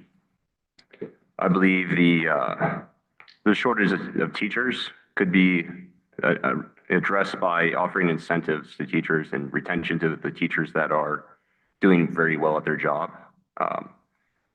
Monitoring and looking into those teachers and having performance evaluations, and then offering those teachers who stay longer periods of time an incentive to stay within our school district would probably address this shortage of staff.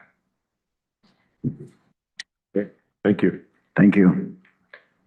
Thank you, Trustee Bull. Trustee Carson. Thank you for coming out. What experience do you have working with schools and children for education? My experience of working with schools and children is very minuscule. I don't have that much experience working with children or schools. In education, I have obtained my bachelor's degree in architecture. So I've been through the whole education system. I'm currently now a member of the IBEW, so I'm involved in the trades. And I look forward to expanding that opportunity in our CTE program and offering more trade-focused curriculum here. Thank you. Thank you, Trustee Carson. So you're almost there. Last question. What would you propose to reduce absenteeism in the Lyon County School District? I believe taking a diligent approach and looking at every student's perspective on going into our programs here, such as going to college, joining the trades, or our nation's military.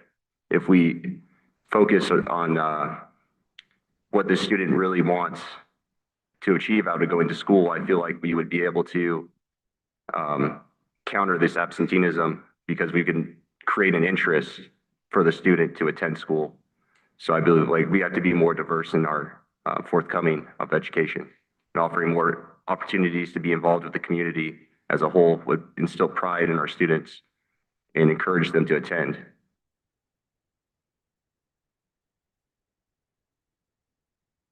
Thank you very much. I really appreciate you taking the time to submit a resume and a letter of intent and being willing to come in here and be interviewed in a public meeting. So thank you very much for that. Is your, Sorry. oh, go ahead. No, sir. I'm from Quad, Texas. And the IBEW, is that the electrical union? Yes, ma'am. This International Brotherhood of Electrical Workers. Oh, and so you're doing that now, huh? Yes, ma'am. Okay, tell my son-in-law hi. It's Jake Haas. Well, I'm over at USA Parkway. You can catch me there. Yes, Thank you very much. thank you all for your time. Appreciate it.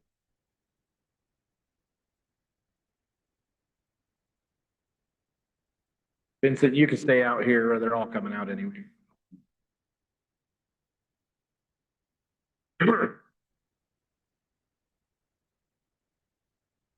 So at this time, what I'd like to do is, this is not a vote.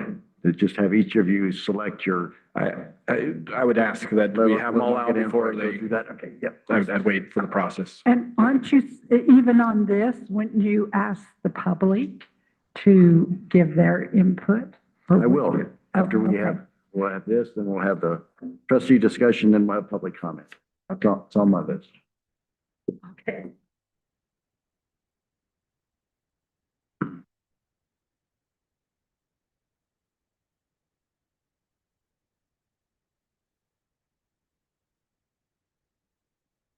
Again, I want to thank all the candidates for coming out tonight, for submitting your resumes and your letters of interest. Being willing to come up in a public meeting and be interviewed, so. Right now, I'm going to ask each of our trustees to give me what you consider your top two picks, so we can hopefully narrow this down a little bit and then have a discussion around that. After that, I will call for public comment, and then we'll vote. Can I go last this time? I'm tired of being first. Okay. Trustee Parsons. Yeah, okay, my top pick was, Marty Higgins. And, I have a number of reasons for that. Number one is because I wanted somebody who could go and talk to people at the legislature. And, this much is Marty's answer. We're gonna have to tell him if he gets on the board. And this is just everybody else's. He's gonna have to cut it down a little bit for his answers on the board. But to be able to talk to the people at the legislature, I did feel that, yeah, I did feel like he would be best. And another reason is because the other one is I want the two military guys.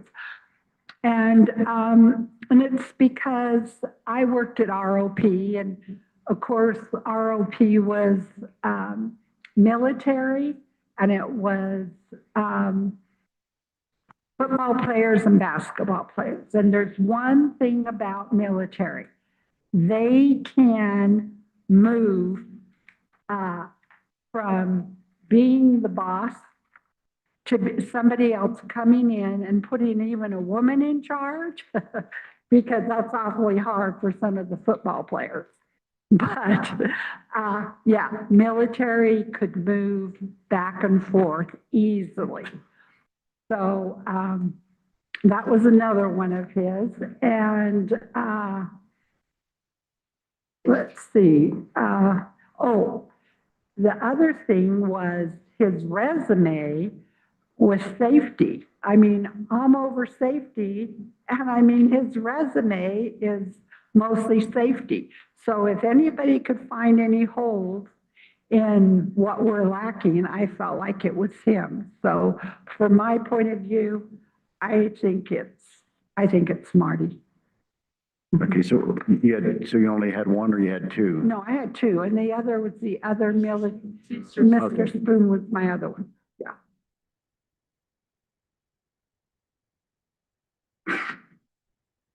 So you okay going second, or you want to go third? I mean, I don't mind coming in first most of the time. This was really tough. One, because I've been in your guys' seat sitting up there. Like I said, I did it with Mr. McIntyre back in 2023. So it brings back some memories. And being on this side of the table now, I kind of understand how it can be for the board members. It's not an easy decision because there's so much we have to weigh in on and so many things we have to take into consideration. And as I was reading through the package this weekend, I was really looking not just at your resumes, but the experience with different parts of what we as the board members deal with and what teachers deal with. And then being able to hear you guys give your answers and talk was definitely a treat, because that just opened up more ideas and more of where I'd like to see us as a board go. My two were Miss Day. I believe that all your answers were very on point, very, very well spoken. The solutions that she gave were very reasonable. And I really like that, because part of our job is to be able to talk to everyone with an open mind. Not saying that nobody else can do that, because again, this was very tough. Every candidate was very well established for this position. And my second was Mrs. Shumway.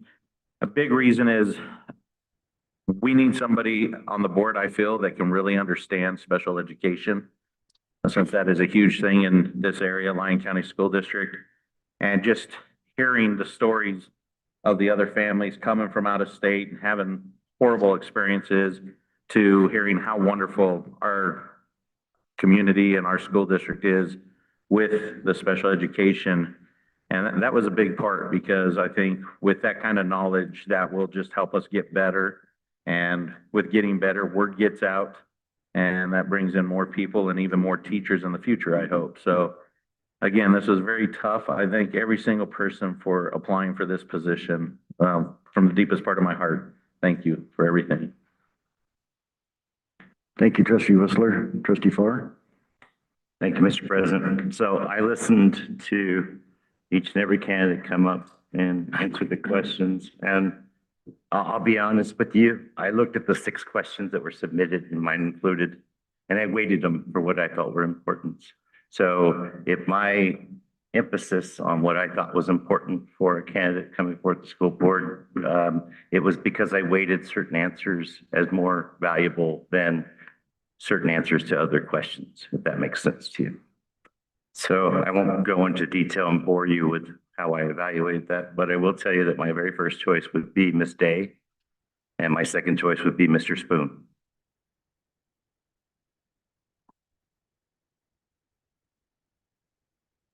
Thank you, trustee Farr. Trustee Bull. Thank you, Mr. President, and thank you to all of the candidates and congratulations on coming before the board and the audience to do these interviews. It's a pretty daunting interview process that goes on. I also find the process kind of difficult to deal with from our standpoint up here. I've done a lot of job interviews in my career. There's always lots of opportunity to follow up with other questions, and that's not allowed here because there needs to be uniformity in the questions that are asked to each candidate. So that makes it a little bit tougher to do. My first choice out of the interviews tonight and the candidates was Callie Day. I thought she had an outstanding interview. I think she, even on questions that kind of had her stumped, I think she did a really good job of circling around those and coming up with answers that I felt were solid and thought out. She showed a lot of poise. Even you can look at someone when there's a question asked and it's like, uh-oh. But she always seemed to come around and circle and get some points in there. I like her resume. I personally feel that it's very important that someone who's representing a district on the school board have a sense of that community. And that means they need to know the custom and culture of the community. Miss Day has been around here, born and raised here, went through the school system, went away for a while, came back. I feel very confident that she has a good pulse of what is going on here in this community, and I think that's very important. There needs to be some ownership from the trustee in the district that they're representing, and I feel that's she's right there. I feel her career is tracks very well with the interest that this board has to take up. And I think that's very valuable in itself and really aligns well with our task as a board. My second choice would be Ms. Shumway. Again, a lot of experience in working with children and sometimes some trying circumstances for sure. Again, ownership in the community here. And I think those factors are very important. Thank you, trustee Bull. Trustee Carson. Thank you for all coming out. I was really impressed with the answers you all gave. The ones I was really impressed with was Mrs. Day and Mr. Spoon. And their answers were right on what I was thinking about, and how they answered the questions were just spot on, and they knew what they were talking about, and I really enjoyed that. Thank you. Thank you, trustee Carson. So my two choices, I appreciated Mr. Haggins. I thought he had well-rounded, complete answers. Covered the topics well, and a couple of things. I did notice that he had daughters in that are educators and administrators, and I think that gives him a good perspective from that. Maybe call on them for help sometimes when he's struggling with trying to get that kind of a perspective. The other one was in answering my question, trying to figure out what's going on with our absenteeism, because I think that's one of the two major things we have. You know, we have learning loss and we have an absentee problem. First, we've got to get them into the classroom, and then we've got to teach them. So looking for what the root cause is, and talking to principals who are the closest to the issue, principals and teachers. So I chose him as one, and then My second would have been Mr. Spoon. I thought he was well-versed on all the issues. Very short, well, not necessarily very short, but very concise, answers. He's worked with different people across different countries, so, he knows how to work with differing points of view, and I think that's important. He answered Mr. Bull's question about teachers, incentivizing them, which I know we try to do here. But yeah, tenure incentives, any incentives that we can. Of course, I know we're already trying to do that, and that's a tough one to work around. So what I did like was just his answer to the absenteeism, because I think he touched on something that we are moving towards in our county, which is trying to offer different opportunities, show different career paths to our students. And I think that's critical, that if we can find a path, a career that meets the interest of the students, I thought that was, I think that's paramount in getting them engaged in their education. And I think once you can get a child engaged in their education, you can get them forward. So those are my two choices right there. And looking at this, I think we're down, puts us down to 4 then. So we can have discussion now around these.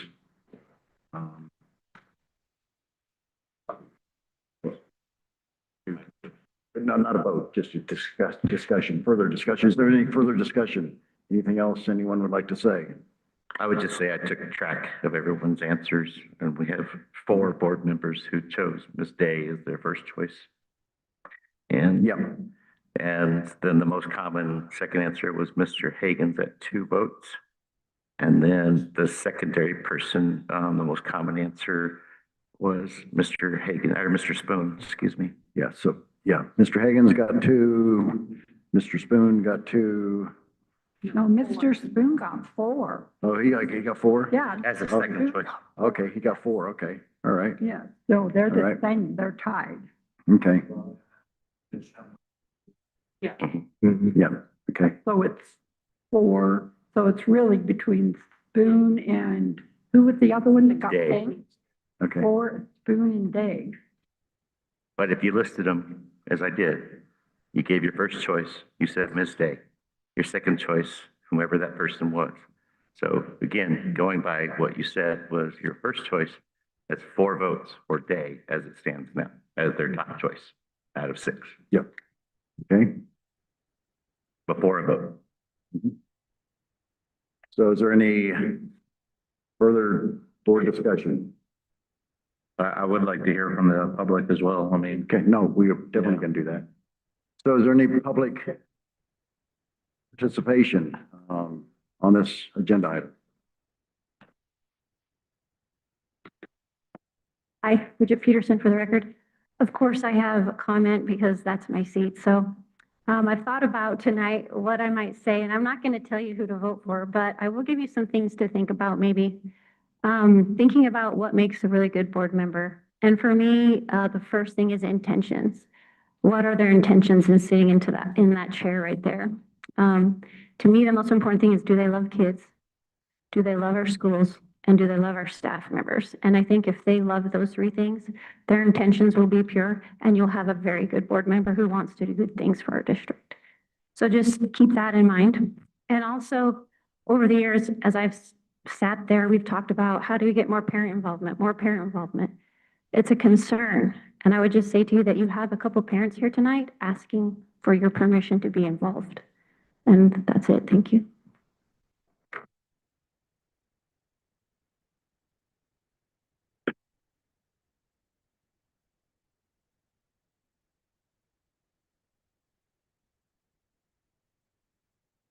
Good evening, members of the board. My name is Jay Cooley. I'm here with a simple heartfelt request that you appoint Callie Day to the open seat on your board. I've known Callie for more than a decade, and in fact, I liked her so much that I married her. We have an 8-year-old son here at Sutro Elementary, where Callie serves as a non-voting member of the PSO. We moved to Dayton from Carson about 5 years ago. Just the housing costs were reasonable, and Dayton kind of offers that small town charm, but has enough going on that you don't have to drive 30 minutes to a grocery store or something like that. Previously, we lived in Virginia City. It was a nightmare. It's the kind of place where your neighbor knows your name and your dog's name well enough to yell at her when she's barking at the wind. Our dog is convinced the wind is evil. She's wrong and she's an idiot. Sorry, neighbors. Callie spent the bulk of her career working for a nonprofit called Community Chest, which she discussed. She started out there helping people access education ranging from GEDs, trade schools, on even through college courses. She began writing and managing grants over the years. She built an office in Fernley. She assisted opening one in Hawthorne. Efforts that expanded opportunities for students in these rural areas who often face very much generational poverty. She's helped them see a bigger world and believe they belong in it. Dayton's also benefited from Community Chest programs, including the Cow Bus Initiative, which brings educational resources directly to our family and children in our area. Callie wasn't directly leading those programs herself, but I'm sure she would be the first to tell you she's proud to be part of an organization that invests in communities like ours in a meaningful, hands-on way. Today, as she discussed again, she serves as Chief Financial Officer of Community Chest, overseeing its financial health and ensuring that every dollar, whether from donors or taxpayers, is spent wisely and directly benefits the people who need it most. She works closely with state and federal auditors, manages complex budgets, still takes time to check in with her staff. Some of those staff are here today in support of her, even though she doesn't directly supervise some of them. She likes to ask how the programs are going and how she can help them succeed. Her experience managing those budgets gives her a strong understanding of accountability and resource stewardship, skills that are served this board well over time. Now, I'll be honest, Callie gives so much of herself to others that I have to remind her to take a break sometimes. That usually starts with me saying, hey, stop trying to die, drink some water. And I hand her a Stanley full of ice water. Right now, I'm waiting for her to interrupt me and tell me that's not true. But this woman has no 50%, no 75%. She is 100% all the time. It is absolutely exhausting because very often she will rope me into some sort of event or something like that. It's one of the things I love about her. She motivates people to be better, do better, and get things done. That kind of leadership, and in my case, partnership, is rare and it makes a real difference. I know Callie will bring that same energy, compassion, and thoughtfulness to the board. Are you going to close? Your time's up. Yes. Please close. So with great respect, I ask you to appoint Callie to the board. Thank you for your time. Thank you.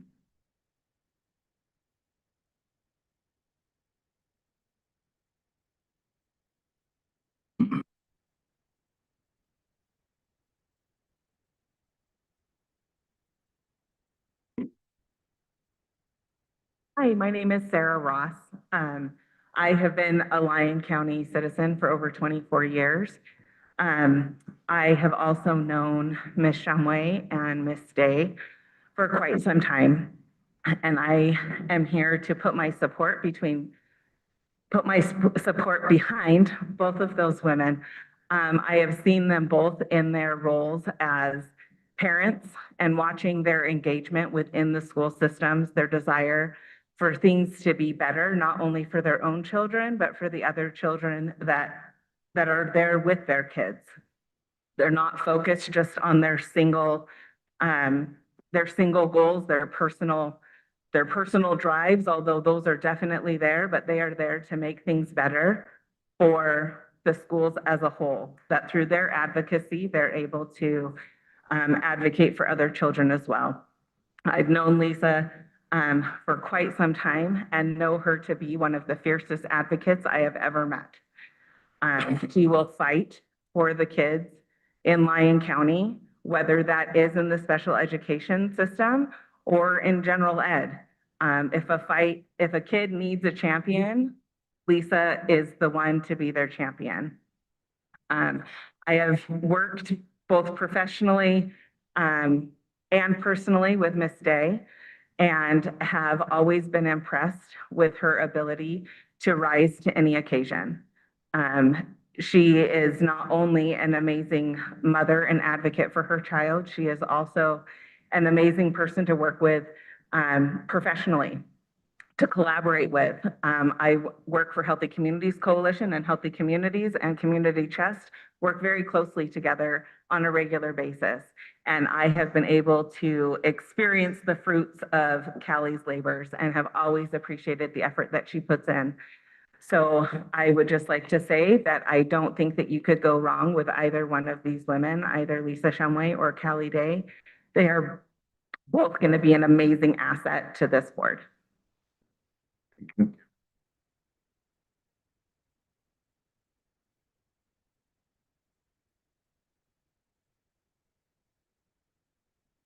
Hi, Andrew Merritt for the record. I would like to advocate for Marty Hagan based on what I read in his resume, as well as what I saw his answers tonight. He's very patient, very thoughtful, and I think he would be a great asset to your board. Thank you. Thank you.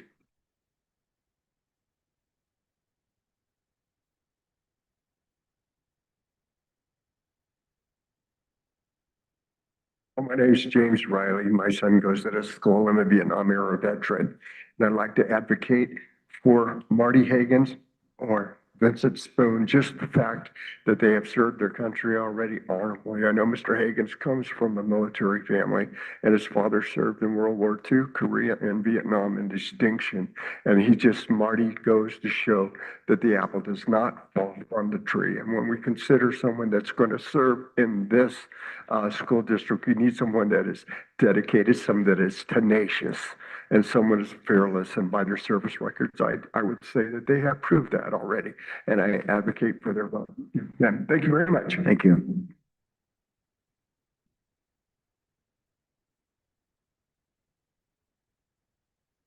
Nelson. Very talented group, which all of you have had the hard choice of thinking about. But I consider the fact that sitting at a table answering questions isn't necessarily a measure of some of the qualities that you want in a trustee. I think you want someone who's going to read the materials, and sometimes it's voluminous, and be prepared for a meeting, someone who'll do extra research.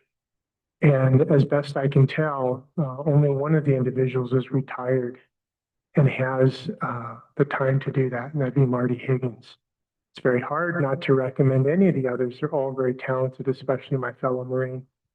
But Mr. Higgins has Higgins has quite a background: administration, financial, HR, leadership in the form of being a police officer, and of course the military.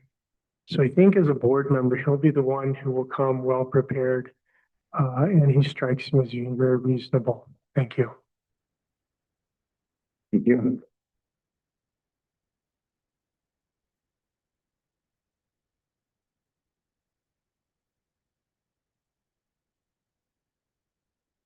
This on? Yes. Okay. My name is Janice Kenny. I've been a part of this community for 42 years, so I can consider myself an expert. Out of all the candidates that were up here tonight, I would say Miss Day has the strongest voice for Dayton, and I put everything behind her. Thank you. Thank you.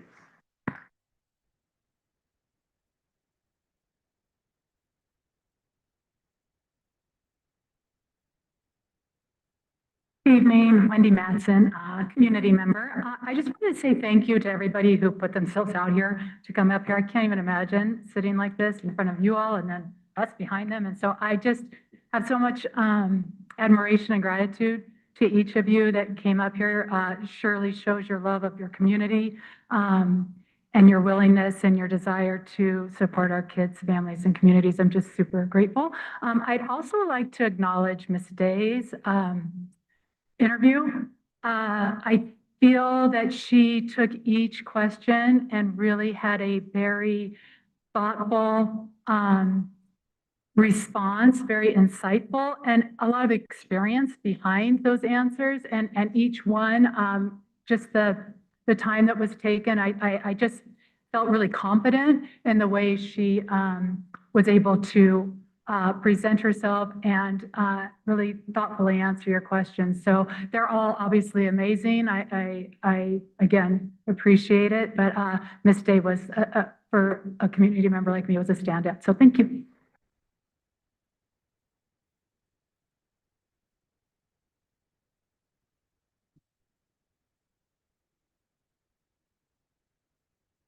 Good evening. My name is Jolene Dilly, and I would like to put my support with Callie Day as well.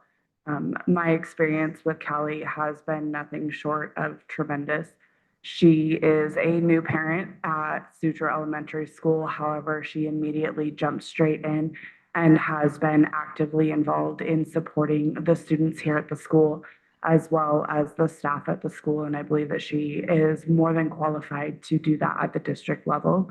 Listening to her responses to each of the questions, as well as her experience professionally and practically of having a special needs child herself, and her experience within this community of growing up in this community, going to the schools in Lyon County, and serving the community through her professional work gives her a unique perspective that could be brought to the board in order to provide a well-rounded and thoughtful approach to addressing the needs of our community from the elementary level all the way to the high school and graduate level. Thank you.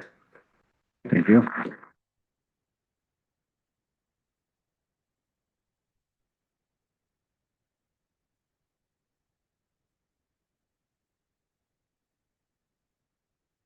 Hi, my name is Megan Sanborn. I've lived in Dayton for 37 years.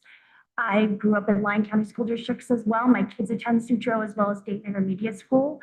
I too work for Community Chest. I am one of the CalBus teachers here in the Mark Twain area, and I have to advocate for Callie Day as she has advocated for me and so many other people in our community in various levels. She leads with integrity. She is so considerate and forthcoming, and I think that it would be a disservice to not have her on your board. Thank you. Thank you.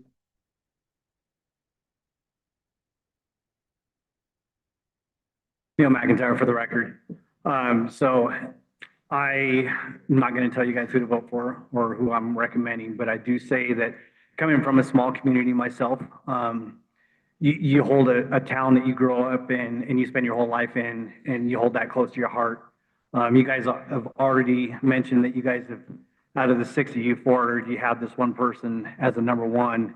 And from what I've heard so far from the public, it sounds like there's a pretty clear choice. And so I would just say that before we have too many people come up here and reiterate themselves on this one person, I would just recommend that you guys go ahead and make a nomination and vote, because like I said, small town hearts go a long ways in the community. And like everybody's been saying, I think we all kind of see where this is going. So, and so that's all I have to say. Thanks.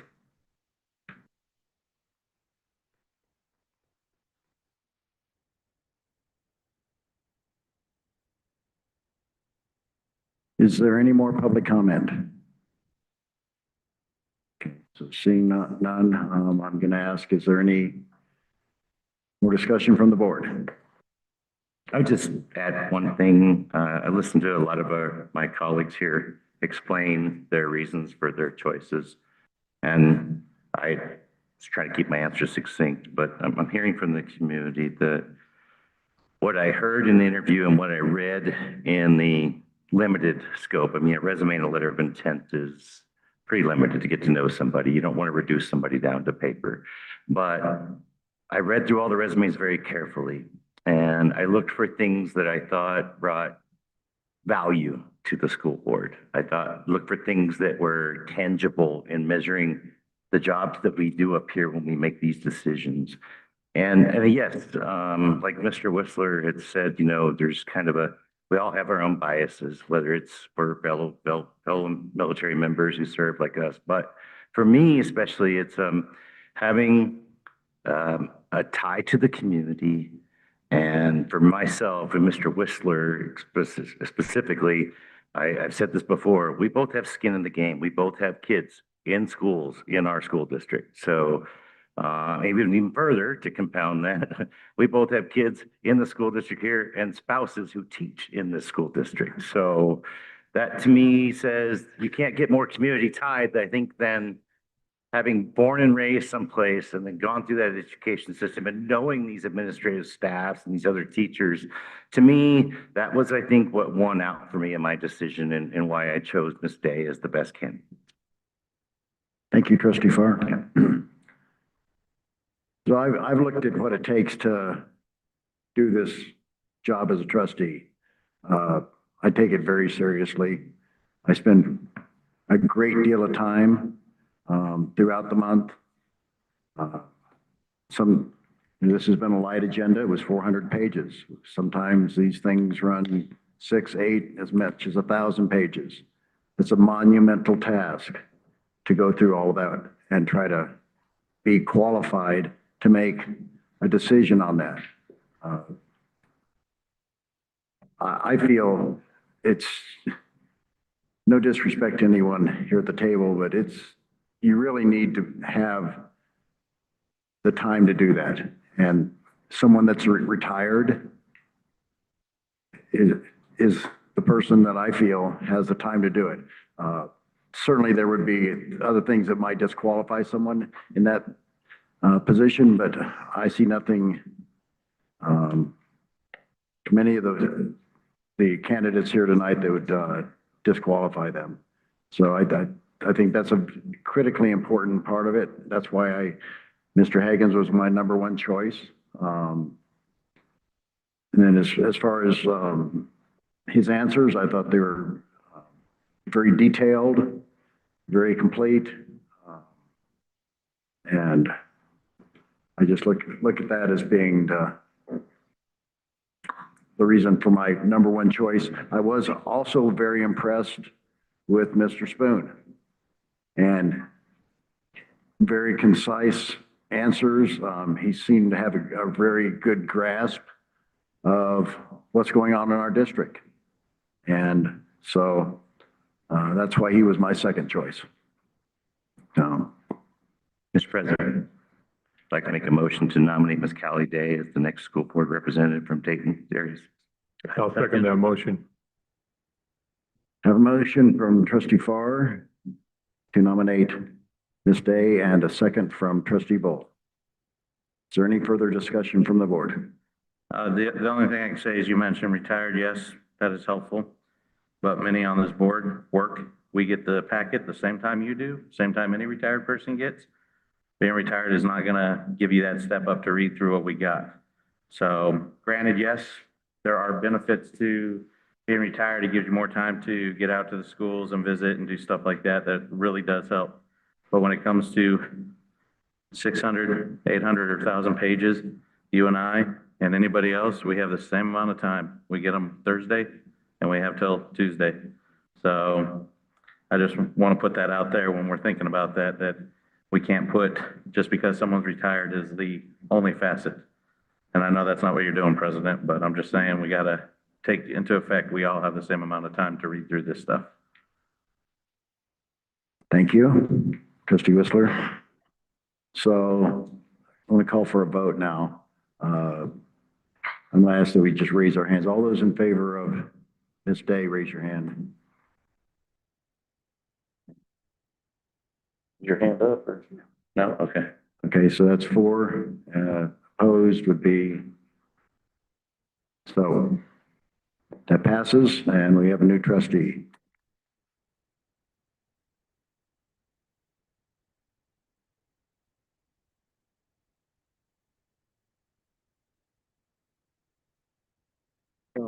Mr. President, We're going to take a recess right now. Can I just say one thing? I personally want to thank every single person who put in to do this. It is not hard, or I'm sorry, not easy. And it is, it's very hard.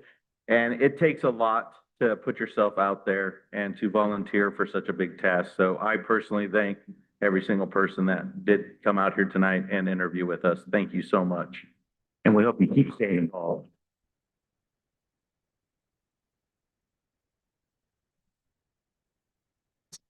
Yeah, we're gonna have a recess right now. There's some paperwork she needs to sign.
So those books need to be read by Monday with a report. 15 pages. Already called into work. I'm going to call this meeting back to order at 9:42. Okay, so I'm going to rely on Ms. Heim here. Number 13.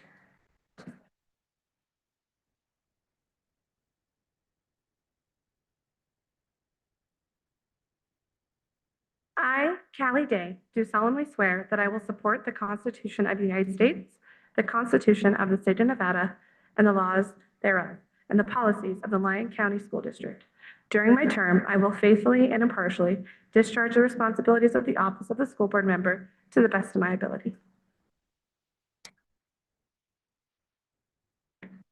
Thank you, Trustee Day.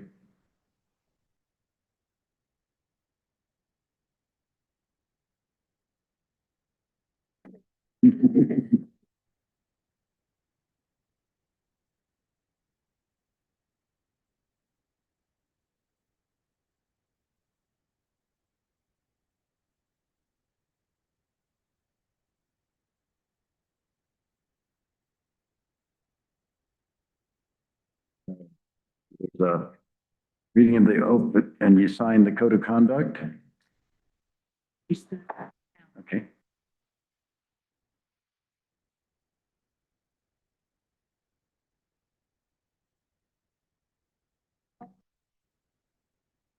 Thank you, Trustee Day. The next item on the agenda is discussion and possible action regarding board committee representation to fill vacancies. So there's a couple here, and we can switch this around.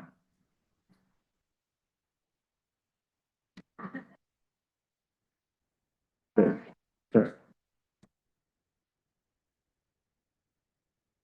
So all the members, all the trustees serve on some boards. We have a 1, 2, 3, 4, 8 boards, and we have a primary and a representative and an alternative representative. So currently there are 2 vacancies that were left because past trustee leaving. So one of these is as an alternate in the NIAA. Do you know what the NIAA is? It's, has to do with athletics. Yes. Yeah. So would you be willing to be the alternative representative there? I would. Okay, thank you very much. So we'll put you in as the alternative representative there. Now, the other one's a little tougher because I think these meetings are during the day. They're during the day, right? There's SOB. The SOB Student Attendance Advisory Board is what it is. So it's about attendance and those that maybe, well, they have 3 truancies is what it comes down to, and they come and appear to the Attendance Advisory Board. It does meet as of right now once a month, and it's on a Friday. And I think they start at around 2 o'clock, 1:30, 2 o'clock. And so it is during the day on those Fridays. Now, keep in mind, I'm the alternate on that, and I'd be willing to take that as the primary if you're unable to. Luckily, with Community Chest, we have a 32-hour work week, and I have a very flexible schedule. So I would actually love to be on that committee. I'm Okay. excited about it. Okay, very good. Thank you.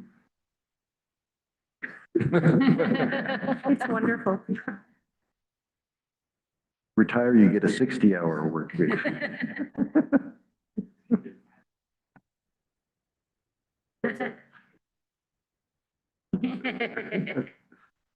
Okay, so I don't think we need any board action on that, do we? Other than the discussion we just had? No, okay. Okay, so that takes care of. We're just talking, I think that we actually do vote on that. Is that? Okay. All right, let's take a vote then. So, is there any board discussion on appointment on these? We need to vote on that? Doesn't hurt to take a vote. Okay. Oh, is there any public comment on those committee appointments? Seeing none, I'm going to ask for a motion. Mr. President, I'll make a motion that we approve the committee assignments as discussed previously. Thank I'll you, trustee second that Farr. motion. Thank you, trustee Bull. Have a motion from trustee Farr, second from trustee Bull. All in favor, say aye. Aye. Aye. Any opposed? I need Yes. to abstain, correct? Then aye. That passes 7-0.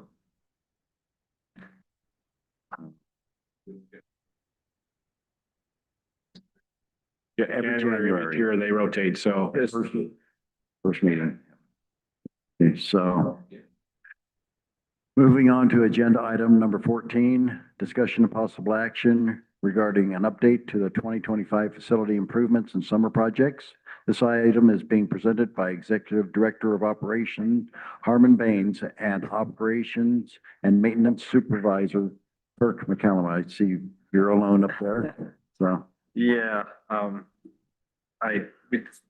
we agreed that his presence tonight wasn't gonna be that critical, so, having a long day, and I envisioned this meeting being a little long. We let him go.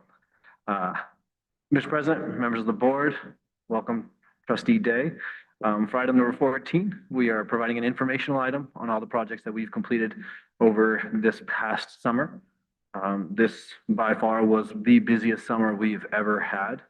And I want to give a huge shout out to our team, Kirk, Daryl, our district operations team, and honestly, without the site maintenance and site custodial staff, this work would have been half as much as well. So they did a remarkable job coming together and making sure we accomplish everything. This memo doesn't come close to everything that we completed. However, it does cover the vast majority of our projects. I also want to highlight that looking over it, I did miss the perimeter fencing project. So again, doesn't cover everything. And that was a major project that we did over the summer. However, I did miss the memo. I do want to highlight a few projects, beginning with Train, that we've again completed 6 major projects for HVACs and boilers successfully over the summer. Additional 3 were managed by our team. We did 8 roofing projects. We carpeted 180 classrooms, the most classrooms we've ever carpeted. There are several schools that are entirely brand new carpeted now. 7 office spaces. 9 schools received new hallway HVT. We're replacing the old VCT. So if you go outside to Sutro last month in Riverview, if you were to see those hallways, those are brand new flooring. We no longer have to strip, seal VCT wax, which is, again, very expensive, very time consuming. As Mr. Smith would tell you, workers' compensation also does not like that because people do get hurt. And so we've gotten away from that and now are moving forward with just the HVT, which a scrubber does very well on. We also did 18 bathrooms this summer. So this is a new project that we started, which was epoxying a lot of our old bathrooms. We've took a couple of trips to see these bathrooms and they liked them. So as you go through our campuses, the Fernley High School, Dayton High School, you'll see lots of bathrooms, a couple of sets of bathrooms that have been done. And we're going to continue on those this coming summer. Audio enhancement was done for Dayton High School, Fernley High School, and East Valley Elementary School. Lastly, I do want to mention a couple of projects that, again, you don't see on the facility side of things, but operationally are critical. That was, as the board may remember, the transportation projects which were approved. So we installed, and I want to give a huge shout out to our transportation team and Ryan Robinson and Les Eskovich. We installed 800 interior and exterior bus cameras. So our entire fleet got brand new cameras. We have full coverage, full mic coverage now, and at any given point, once a bus turns on, we can live track it to that and see what's going on in any one of our buses, able to pull footage far easier. Any sort of incident happens, our principals are able to pull footage, our district staff is able to pull footage, special ed is able to pull footage far easier than it was in the past. It was very wonky in the past, for the lack of a better term.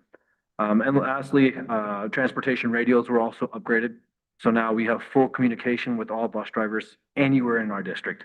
In the past, we had some issues where we had lots of dead spots, and if a bus went down, we had a tough time getting a hold of that driver, or if an emergency happened.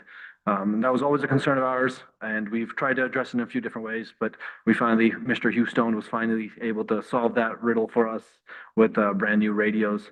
And those radios are going to be in the hands of our administrators, in the hands of our mechanics, and our bus drivers moving forward. So Again, you don't see them, but operationally and safety wise, those are very huge and critical projects that we completed. So open any questions you may have. I have a quick comment. I saw some of the work that you've done at Burnley Intermediate School today, upgrading some of the old, what do you call modular or manufactured buildings that are there and repurposing those. And so I think that's great. They look wonderful. Yep. And that was all done by our staff here in the district. Correct. And lots of projects like that happen over the summer that don't make the list, right? That didn't make this memo. But new paint, flooring, carpet, doors, windows, HVAC, was done by our team, and those 3 modulars. And those modulars are 50, 60 years old, completely in basically, scrap condition that we brought back to life. And our team was able to save about $450,000 if you're talking about replacing those in terms of bringing those back to life. And they're fantastic now. And the staff that uses them, they love them. So yeah, those projects are the most rewarding ones for us, because nobody really notices outside the people that are there. I think we counted almost 10 classrooms that could be repurposed now. A lot of those came from the exit of the Boys and Girls Club. Yep. And into that new facility, great facility in Burnley that they now have, so. Yep. All right. Mr. Farr. Yes, trustee Farr. So I gotta tell you, from this summer to now, having walked through a couple of times on school visits, and Mr. Bowles been with me, and I think Mr. Hendricks was actually with us when we did the elementary schools and stuff a few months ago, like when we first started seeing some of the improvements. And kind of reminds me of one of those reality shows where they take the husband's been married like 25 years, and they go give him a makeover, and he comes back with a fresh haircut and all this. You don't recognize the guy. It's literally how I felt in some of those elementary schools, walking through the halls, the new flooring, the old lockers are gone. There's a fresh paint scheme, there's great bright colors going on everywhere. And I gotta tell you, one of my pet peeves was the sound system at Silverland Middle School in their gym area. And you nailed it. It's awesome now. You can actually hear what they're saying when they're on a microphone. So kudos to you guys for that. Thank you. That was awesome. So you're saying a haircut, a little TLC, Yeah, makeup, yeah, that's like 35, any 6-year-old? We did repurpose 9 schools. Wow. Brand new sound and lights, and that was a year-long process. Yeah, so that was. Thank you, trustee Farr. Thank you, Mr. Baines. Trustee Ball. Thank you, Mr. President. So I came on the board last January, and I tried to make it a point to do as many school tours as I can. And I have to say that the difference in many of these schools between what I saw in January of this year and what I'm seeing now is really profound. And congratulations to you and all of your staff. Please pass along, big thank you from us, because I know there's a lot of stuff to take care of. But there's some very, very substantial improvements in these schools. And, we don't know anything about boilers and all of that kind of stuff, but what we're seeing aesthetically in the schools is impressive. And just wanted to say a big thank you for that. Thank you, sir. Is there any public comment on this item?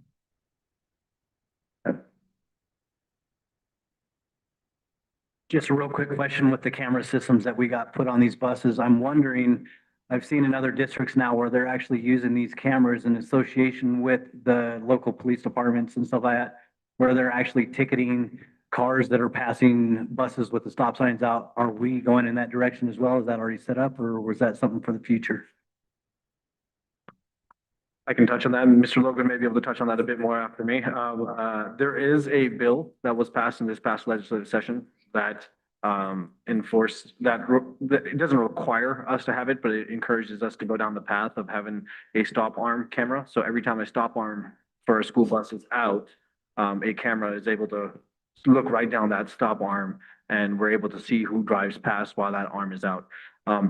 We have those cameras now. However, fortunately, I will say that's not, in not a negative way. That as we speak with our drivers, this isn't an issue for us in Lyon County. A lot of our roads are one ways where you'd have to go around. It's one lane this way, one lane that way. You're in a neighborhood. This predominantly, in my opinion, has come from Clark County where they have 6 lanes and the bus stops on a 6-lane road, like a McCarran that has 6 lanes. Or if, yeah, something like that. And they expect people to stop and they don't. So that's where it really stemmed from. However, again, Mr. Logan, if I'm missing something, please feel free to add to that. No, I think you honestly did a great job of it. If you have questions, we can talk about it. It is an option. It does allow us with law. We just have not engaged fully yet with that, partially because it's not a huge factor for us at this moment. But again, if the board wants some research, and we can definitely look into that more too. I've noticed where I live, the drivers are very considerate of the public, and if they see a line of cars behind them, they will actually, before they put their stop arms out, they'll wave people around.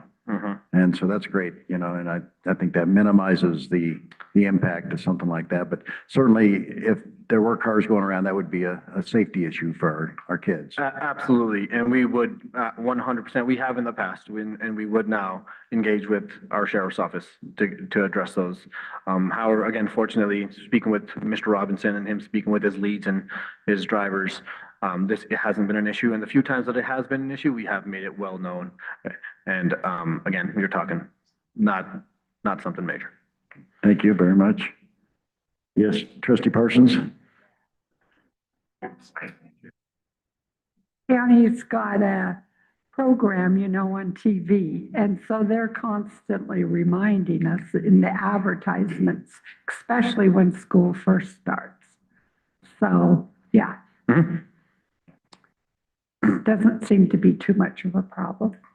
Not for us, unfortunately. Is there any further board discussion? Mr. President, I'd like to make a motion that we approve the facility improvements and summer projects report along with our thank you to Mr. Baines and his staff. I second.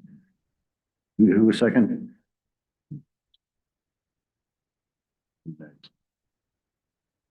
I have a motion from Trustee Farr, a second from Trustee Whistler. Is there any further board discussion? Seeing none, I'm going to ask public comment on this item. Didn't I already ask for public comment? So all in favor, say aye. Aye. Any opposed? Passes unanimously. Moving on to agenda item number 15 for possible action, discussion of possible action regarding the construction managers at risk for the Fernley and Dayton High School single point entry and culinary projects. This item is being presented by Executive Director of Operations, Harmon Baines. Mr. President, members of the board, for item number 15, we're seeking your approval for 2 construction managers at risk. And as Mr. Hendricks mentioned earlier, we've decided as a committee to recommend to this board for approval the two construction managers, one for the Fernley High School single point and culinary project, which is core construction, and the second being Miles Construction for the Dayton High School single point project. We had 3 qualified firms respond to our request for proposals on our projects. All 3 were interviewed, and following the interview, the committee made up of, I believe, 7 or 8 individuals had great conversation and unanimously agreed that we split both projects to 2 different construction managers at risk. Pricing is very, very close. We have one for pre-construction services of $22,500 from Core, and Miles Construction pre-construction services of $35,290. Again, is very minimal when you're talking about $2 million worth of projects, potentially $2.5, $3 million of the projects. So we're more than okay with the pre-construction service costs. So again, open to any questions you may have. Mr. President, if I could jump in on this real quick, because I wanted to, this is more of a note of caution to you, sir. Yeah. that earlier in your board report comments, you were making the point that we awarded, and you were Yeah, speaking on I behalf of. misspoke. Yeah, so I wanted to make sure that we all understood that that's not what Mr. Hendricks meant, and Yeah. that we don't want to run into a Pershing County situation where No. Joe Hart's showing up and interviewing you on the nightly news. So, but thank you again for clarifying your comments. We didn't appoint, I was part of the committee. Right. And we recommended these two, and then it is here on the agenda. Correct. For approval by this board. Right. And thank you for the clarification. I appreciate that. Is there any public comment on this? Is there any further board discussion? Seeing none, I'll ask for a motion. Mr. President, Yes. make a motion that the Board of Trustees approve Core as the construction manager at risk for the Fernley High School single point in culinary project, and approve Miles Construction as construction manager at risk for the Dayton High School single point of entry project. Thank you, trustee Farr. I have a second from trustee Carson. So a motion from trustee Farr, second from trustee Carson. Any further discussion from the board? Seeing none, I'm going to ask for a vote. All in favor, say aye. Aye. Any opposed? Passes unanimously. Yeah, you got to be real quick. Okay, moving on to agenda item number 16. For possible action discussion and possible action to move the December 16th, 2025 school board meeting location to Silver Springs Elementary School Professional Learning Center, PLC. This item is being presented by Superintendent Logan. Superintendent Logan. We came to this meeting instead of going to Silver Springs. We just want to make sure we get back to there if we can. So we're literally swapping the two areas so that you can meet all the new teachers before April or May. So you'll get a chance to meet the new teachers, as well as they'll review last year's goals and highlights. And so that's the rationale of why we want to get it back to Springs. Okay, thank you, Superintendent Logan. I prefer it here in some ways, just so you know, for the very reason you're talking about, but there's no guarantee. Is there any board discussion on this? Is there any public comment on this item? Mr. President, I motion that we approve to move our board meeting on December 16th from Dayton Intermediate School to Silver Stage Elementary School.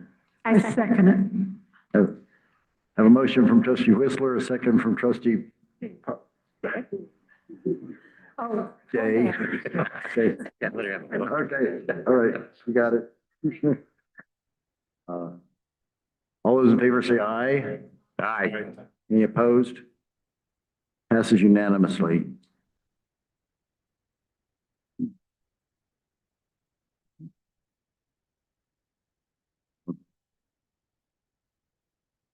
Agenda item number 17 for possible action, discussion and possible action regarding the results of the Nevada Educator Performance Framework. This item is being presented by Executive Director of Human Resources, Billy Jo Hogan. Ms. Hogan. President Hendricks, members of the board. I'm talking about the Nevada Educator Performance Framework. It is what our teachers are evaluated on throughout the year. And in this, we are doing with the state study. It's a field study. It's our second year. And what they did is, instead of having all the indicators under each standard, they now just have specific standards, and they built the indicators into it for the purpose of more feedback for teachers, being able to talk with them, and also the time. It was taking administrators to go through the tool. And then at the end of the year, we meet with the state, and the state compares us to the state overall. So that is what I provided you in the document, all the results, including the survey of where Lyon County is, where the state is. Some things you might notice is for our highly effective and effective employees, we are at 86% and the state's at 92.5. Exempt employees, if they're exempt, that means they've had 2 years in a row of highly effective. So then they get 1 year where they are not evaluated. You go in and do an observation, you still provide feedback for them, but you don't have to do the evaluation tool. So we had 11.72 exempt and the state had 6.64. So we feel Lane County, we have really strong teachers. We have great evaluators as our administrators that are always seeking to provide our teachers with feedback. And I think the results prove that. There were 122 responses to the state survey, with 6 of those being administrators. And I did some bullets there for you to see, like, of the top, how many were 8 of them, just so you can see the comparison. And basically, the evaluation system contributes to improved teaching practices, and that it's always a work in progress with us and our administrators, that we're trying to make sure we're effectively delivering that to our staff. But our teachers have been very good and very receptive and proving to be strong educators. Thank you. Trustee Farr. So, Billy Joe, I noticed some of these responses. I was kind of looking over them this weekend. A couple of them stood out to me. I'm sure you know where I'm going with this, but a couple of these questions on 50% of the responses reported that whatever their feedback was positively impacted student learning or instruction. That's pretty glaring. Yeah. More than half that are saying, no, this is basically worthless to us. Right. And it has been like that. It seems like every year. And so we're trying to work as a team to provide the feedback that we're getting from the state and from the tool to help our teachers understand what good teaching practices look like, and that this does help them. But some of them may think it really doesn't. Like, I don't need the evaluation tool and I'll still be a great teacher. Yeah, I mean, I looked at the performance framework stuff when we started talking about this last year, and we started talking about results and then the things that state is evaluating us on. And I think, we asked all these candidates tonight a very valid question. What would you do to retain teachers and recruit and incentivize? And one of the things I think that we're missing out on, especially Ms. Parsons brought this up on advocating for our district versus the state level, we've got to do something between the state and district that where we meet in the middle and we're actually talking the same language when it comes to what performance is, what progress is for students, that kind of thing. I mean, I speak just for myself, not for the entire board, but as a district, we've got to start demanding better communication and flow of information up and down with the state, especially when we have a new superintendent. Perhaps that's the time the iron's hot and we can negotiate some things. But this tells me that teachers take whatever the state's saying and go, yeah, then they always say everything. They talk like this, and we can continue doing our same job. And I think it would be with any evaluation tool. You're going to have those teachers that are going to be great regardless. And then you're going to have some of the teachers that really need that support and help that you're giving them to grow. But this is, the NEPF is the common language throughout the state. Yeah, unfortunately, there is a disconnect though between that level. Because again, I always look at that level as I would when I was in the military, where there's the 30,000 foot view and there's the boots on the ground view. And I trust the boots on the ground view, which is our teachers and what they're doing, more than I do some observer who hasn't spent time in a classroom in probably a decade. That's just my opinion. Right. Right. Yeah, good point there, Trustee Farr. There's 2 other bullet points here that are, one at 33% for administrators. Yeah. And then another at the bottom there, 50% of administrators reported that feedback positively impacted student learning. So we're mandated to use this tool. Yeah. Correct. So how could the tool be better possibly is something that I guess we have to take to the legislature and. Well, I think that field study is what they're working on, hoping it was going to be reported out better. And so we have like Dwayne Mattice, he meets with them regularly, and so does Aaron Korf on the field study to discuss what's working, what isn't. And if hopefully they're listening enough to what our administrators or teachers are saying, that they can make those changes. But right now, it's all about implementation. And since it changed a little bit, I think it's a work in progress all the time, figure out. Have we identified a certain group that might carry this, have some weight with the legislature that could carry something like this to them as far as looking for some changes that would be? Well, this came from the Teacher and Leader Council from Nevada. So okay. I have not heard of a group, but if you're asking for Lyon County group. And they can advocate Possibly. for bills in the legislature, correct? Yeah. It's a collaborative effort, Mr. President. You got to get NAS on board and NASB on Right. board and, Right. and the teachers Yep. unions and the state educators associations and go, look, Get them to this carry the isn't media. working. We all need to come together and say, hey, from an administrator down and an educator across, this isn't helping our students. This is actually creating more busy work that they don't even respond to positively. I'd hate to see what the other districts are. Evaluation tool, honestly, like we've had Marzano before. The teachers probably felt the same, like this really isn't helping me. I mean, it's what you're using for me to know if I'm effective. But I don't know if it's helping me or my students. No, I went through this in the military, golf, we come out and it'd be a new inspection thing and they'd call it something different and we'd all refer to it as, oh, great, it's the new flavor of the week. And that's what we all get to get on board with until they rename it and call it something else. I mean, we all know how this works. And it's just, the system isn't communicating, like I said, up and down from the state level to the district and district back up. And all of our districts, not just ours. Yeah. I think you kind of answered my question, which is what is the feedback loop in which, we can go back and say, hey, 50% liked this and found it valuable and that's not okay. I am actually really proud of the teachers. So I did have to say at first glance, I was like, yes, Lyon County. But if the feedback loop is not there, can we create it? Well, Can we create a feedback loop to come back to the state and say, hey, it's just another test. It's just another, we're not getting a lot of value out of it. I think that's what they are seeing. So then they offer more support, training to us to help with our administrators, but that's about as far as it goes. So it's Thank you, trustee Day. Trustee Carson. I have to go through this every year, so I already know it. It's understandable.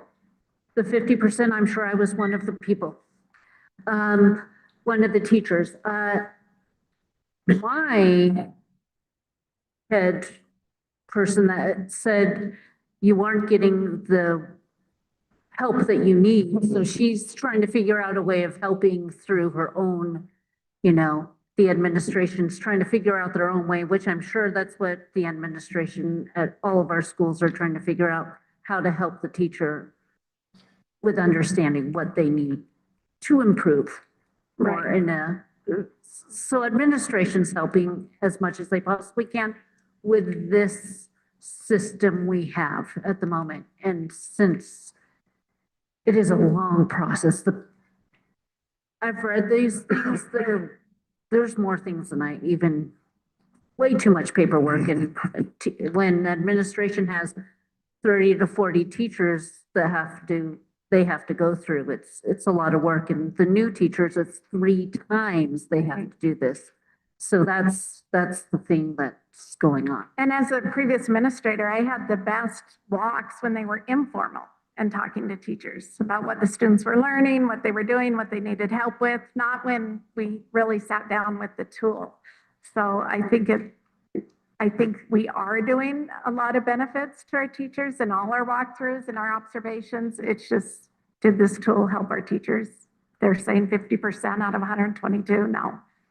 And the same thing with SLG. If you look through that student learning goal, they're saying the same thing. Well, 50% said, yeah, writing that student learning goal down on my evaluation helped my students learn to meet that goal. And 50% said no, didn't, because they're going to get that regardless if they put it on paper or not. I kind of look at it as a toolbox. You keep using the word tools, and we have all these tools that we're giving to our teachers.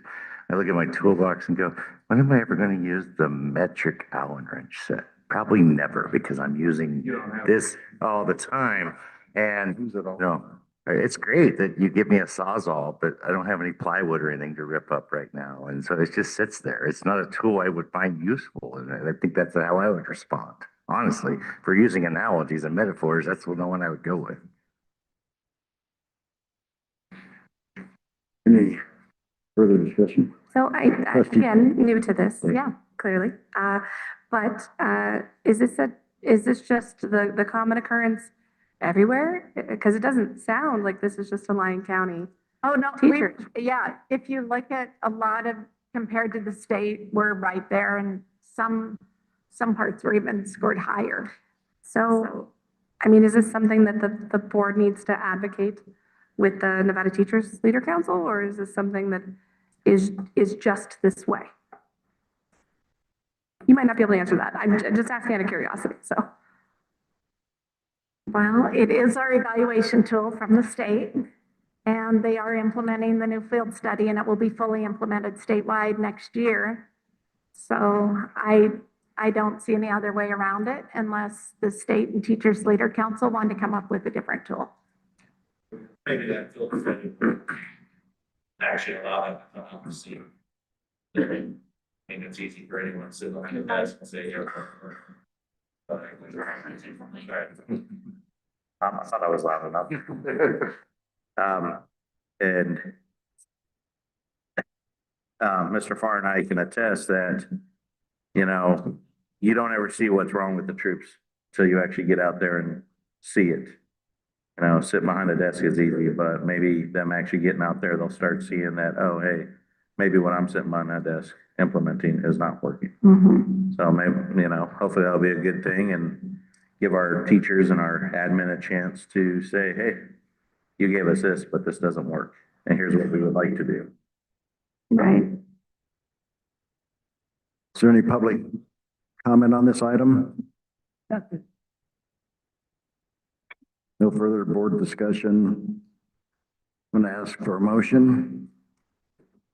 I'll make a motion that Board of Trustees approve the report on the Nevada Educator Performance Framework results, including as permitted under NRS 391.485. I'll second it. So, motion by trustee Hendricks, second by trustee Parsons. Thank you. All in favor, say aye. Aye. Any opposed? Okay, passes unanimously. It should make sense. Moving on to agenda item number 18, possible action, discussion.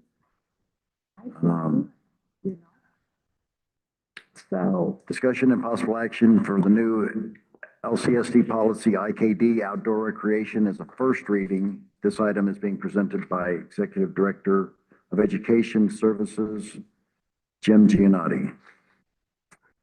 Thank you, Mr. President, members of the board. Welcome, Ms. Day. During the 2025 session of the Nevada State Legislature, NRS 389 was amended, adding outdoor education as a possible means for acquiring elective credit. AB 501 allows local school districts to create policy around this and allows students to earn credit while participating in outdoor recreational activities. The policy before you is just that, and we are seeking approval of said policy tonight. So I open it up to any questions you might have. I gotta tell you, Jim, I first opened this attachment because I'm used to looking at all the policy stuff that comes through and all the red ink. And I'm like, holy cow. And I'm like, oh, that's right. It's a brand new one. It's all red ink. So I was like, oh, okay. So calm down, read through this. So it was pretty interesting when I read it. And I went, okay, that makes total sense.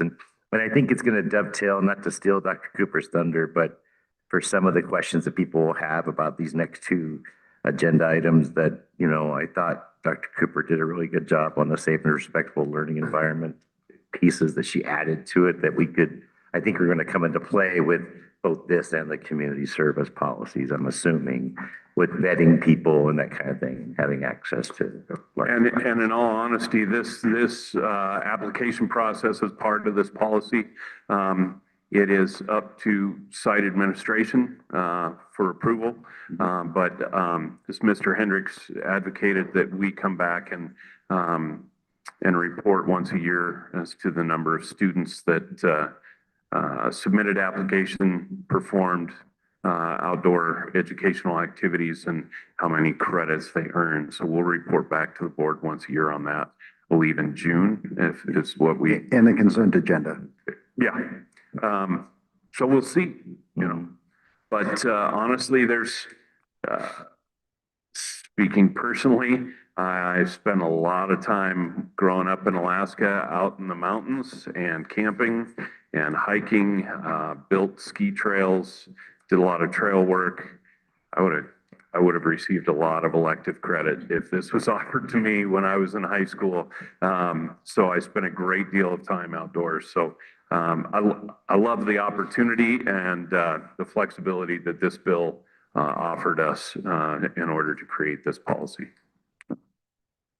Trustee Whistler. Yes, as a fellow Alaskan, I would have loved this opportunity to graduate outdoors, you know. Where I grew up in Alaska, though, we could have incorporated fishing and track and field at the same time because you got to grab your fish and run from the bear. So would have been great. But when this was brought to us, I thought this was amazing. We live in a great place of Nevada. We don't live in Vegas. We live in the outdoors. And what a better way for some of these kids to get off of their stupid iPads and computers and get outside and then see what's around and learn something from it and get credits for it. Kind of gives them a reason, you know, and some of these kids need to understand what is out there and what the dangers are of some of the stuff in nature. And so I'm grateful we have something like this because this is really, I believe, going to help a lot of kids get outside and see that there's a whole new world out there that they get to explore and experience and not just do it on their own, but they get to do it and report back and have some credit for it too. So thank you for, I guess, spearheading this with Mr. Hendricks and getting this going. I want to thank you, Director Giannotti, for all the hard work you put into writing this policy from scratch. I know that's a tremendous task. I thought about doing it and it just made my head hurt, you know, so I really appreciate it's a fine policy and I hope this can be used as a framework around the state for other districts and help them in implementing AB 501. So, you too. Ms. Day, Trustee Day. Sorry. This is weird. I love this. I wish I had this as a student. I'm really excited about it. I wanted to commend how it's written and what it's for, but I also really wanted to commend the students that spoke about it this evening and last board meeting. I love it when students speak up, so appreciate their time. Agreed. Mr. President. Trustee Farr. I'd like to make a motion that we accept new LCSD policy IKD, outdoor recreation, as the first reading. Thank you, Trustee Second. Farr. I'd like to second that. Whistler, okay. Trustee Whistler. Young and fast. I just have a question for Mr. Giannotti before I vote for it. Is everybody going to be fingerprinted and that's going to work with these kids? No, it is not, it is not up to us to vet. This is for parents and students to select what outdoor activities they want to be involved in through different groups. And it is completely incumbent upon them to select what it is that they want to do. So then they simply submit that application to the site administration for vetting and approval. I would venture to guess that the majority of students and parents that are going to take a part in this, you're going to have families that go out hunting, for example, and take part in outdoor activities that might be opened up through NDOW. You're going to have 4-H. You're going to have the Scouts, whether the scouting program or Girl Scouts. You're going to have a wide variety of folks that are already taking advantage of these things, and they're going to apply and therefore get credit for things that they're already active in. And this is also done not during school hours. So it is on their time. So the school is not going to be responsible for vetting all these people. It will be the organizations and the families. Correct. Application too. Is there any public comment on this item? Seeing none, looking for a motion. Very good. We already did it. You second. Second. You seconded it. I seconded it. Okay. All those in favor say aye. Aye. Any And no, opposed? we don't keep tallies on who oppose it. first and. Put me down as an A. You're a nay? I'm an Okay. Sorry, that's a 6-1 vote with trustee Parsons as a nay.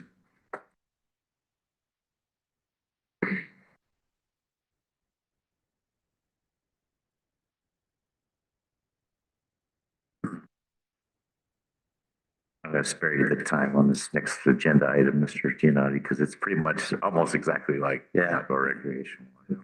Agenda item number 19 for possible action, discussion and possible action regarding the new LCSD policy, IKDA, Community Service Credit. As a first reading, this item is being presented by Executive Director of Education Services, Jim Giannotti. Mr. Giannotti. Thank you, Mr. President. Members of the board, this is very, very similar, if not almost identical to the last policy. The one major change is that this is already written out clearly in NRS 389165, and it only allows for one credit under statute as opposed to the possible two. So with that, I realize it's 10:26, Mr. Farr, so. I have one question. I have one question. I got a couple questions, or a question. Go ahead, Mr. President. Mentioned that in the IKD policy, you're going to be coming back yearly in June in the consent agenda to let us know how many activities took place within our district and how many credits were received. Could we do the same thing with this one? Certainly, Okay. certainly. Where would that go? We could just add it into the policy similar to what we did and. Okay, under administrator responsibilities. Sure. It'll go to the exact same spot. Yep. Very good. So when it comes time, I'll make the motion. With that amendment for With that next month. amendment, that'll make the, For the second reading. yeah, for the second reading. Got it. So I just want to ask real quick. I think this is great. This is community service is something I'm very involved in with coaching and stuff. When I was active duty, my favorite medal I have is my Military Outstanding Volunteer Service Medal. And, that's not an easy one for anybody to get. They just don't have that out and you put in hours. With this, is this going to be open for the kids with, programs like Boys and Girls Club, AYSO, Little League, if they're helping coach, if they're helping referee and stuff like that? Are those programs gonna be allowed to, or like church organization, church groups? Any organization that the student wants to perform some public service with, they just simply need to fill out the application, submit it, just like they would for the outdoor education policy. Awesome. Approved. They just can't get paid. So if they're getting paid to ref or something like that. Yeah. Boys and Girls Club, like team that can't, they get paid. Some of them, yeah. And I know with like coaching, like none of the that I know of, in Fernley and stuff, we're not getting paid. Out in Reno, they might, but not here. You don't get to double dip. Yeah. Right. Yeah. Amen. But it could be, for say, example, you turn in all your hours on your Boy Scout, Eagle Scout project. And that could be, because that's a community service project, right? And you track those hours and that would be perfect for something like this, you know, so. Yeah. I know I would have. What's that? I know I would have. Yeah, because I don't even know how many hours that is. I know it's a lot. Yeah. All right. Are you ready for a motion, Mr. President? So I'm gonna ask, is there any public comment on this item? I'm gonna make a motion. I'll make a motion that the Board of Trustees approve policy IKDA, Community Service Credit, as a first reading with the amendment added to the administrator responsibilities section that says notify the school annually.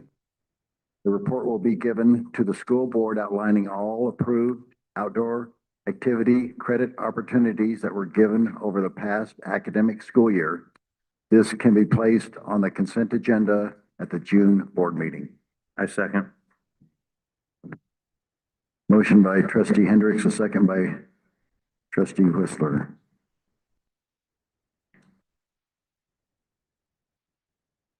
Is there any further discussion by the board?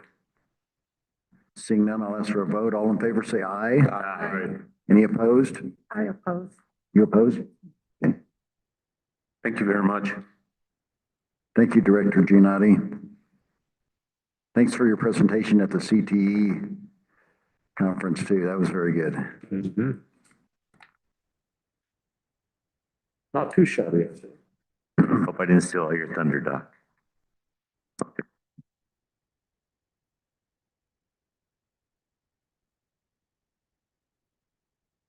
Moving on to agenda item number 20, possible action, discussion and possible action regarding revisions to LCSD policy JFCC, safe and respectful learning environment as a first reading. This item is being presented by Deputy Superintendent Dr. Stacy Cooper. Good evening, President Hendricks, members of the board, Deputy Superintendent Dr. Stacy Cooper for the record. This is a fairly simple, I hope, proposal to some policy adjustment to JFCC for safe and respectful learning. This is basically updating our safe and respectful learning environment policy per the recommendations of Pool Pack, as well as some of our legislative updates that has recently occurred. Also, lastly, the importance of this is tying the safe and respectful learning environment policy to our updates in our public and staff complaint procedures.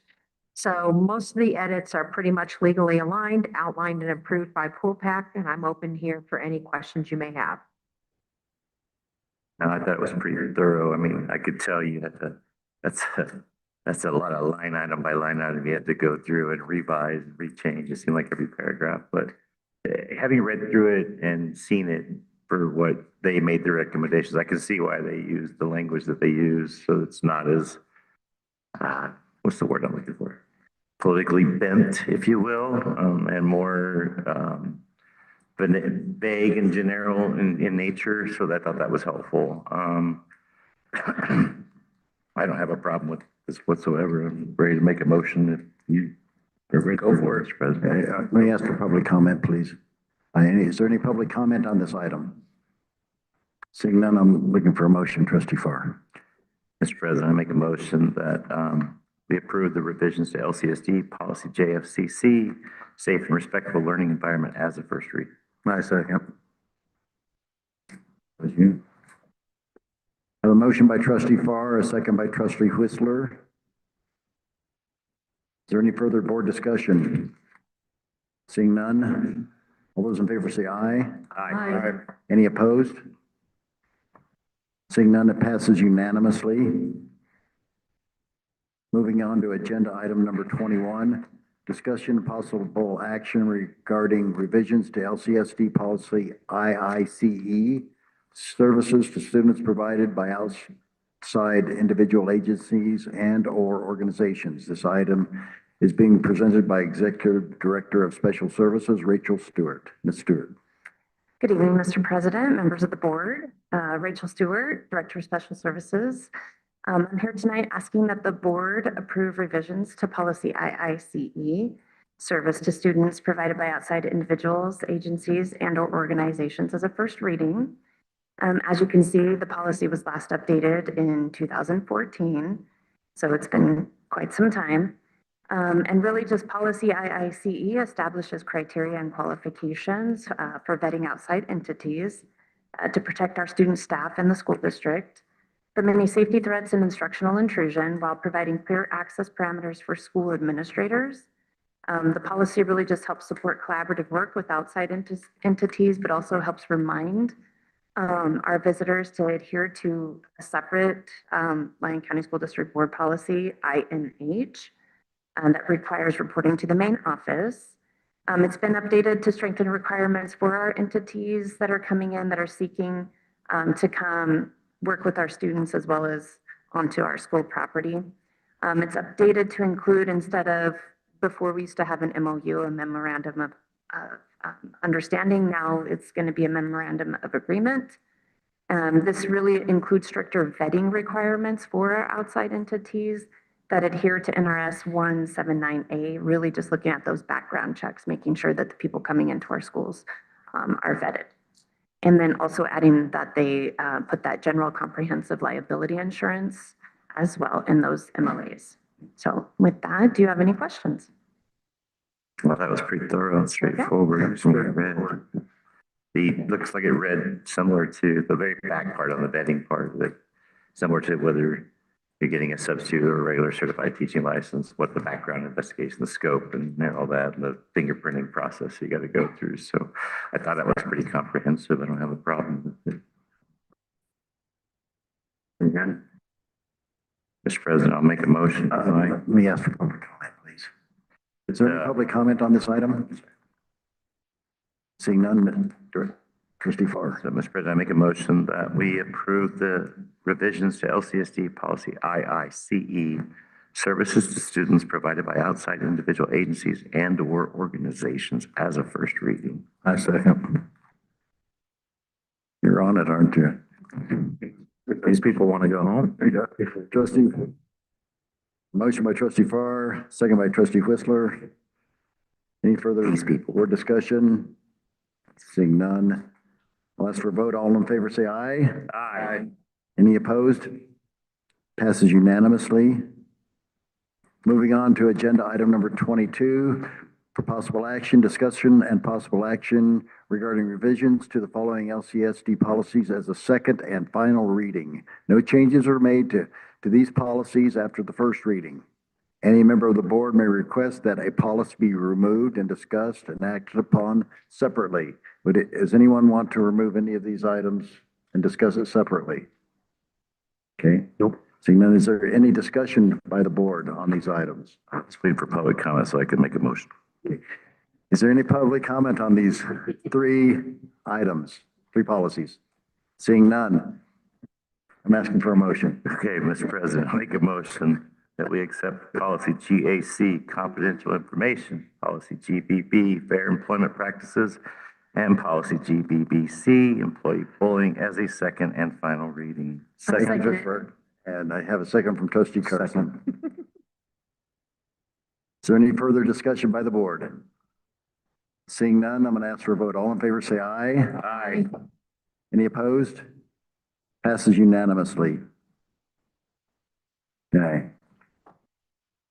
Item number 23, discussion and possible action on agenda items for future board meetings and/or information item requests, and from including a summary by the superintendent. This is being presented by Board President Hendricks and Superintendent Tim Logan. Next meeting is November 18th at Uring. Yep. No, that's not right. It changed. No, November is still in Yerington. The December changed. Mr. Oh,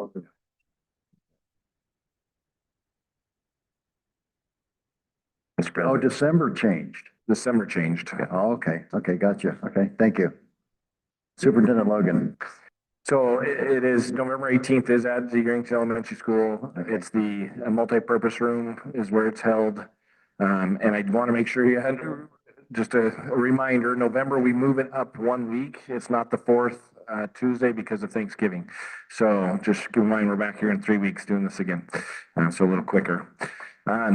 As I stated before, we'll have the FY25 assessment results to be able to discuss, which will lead into the district performance plan update of where we're at this point.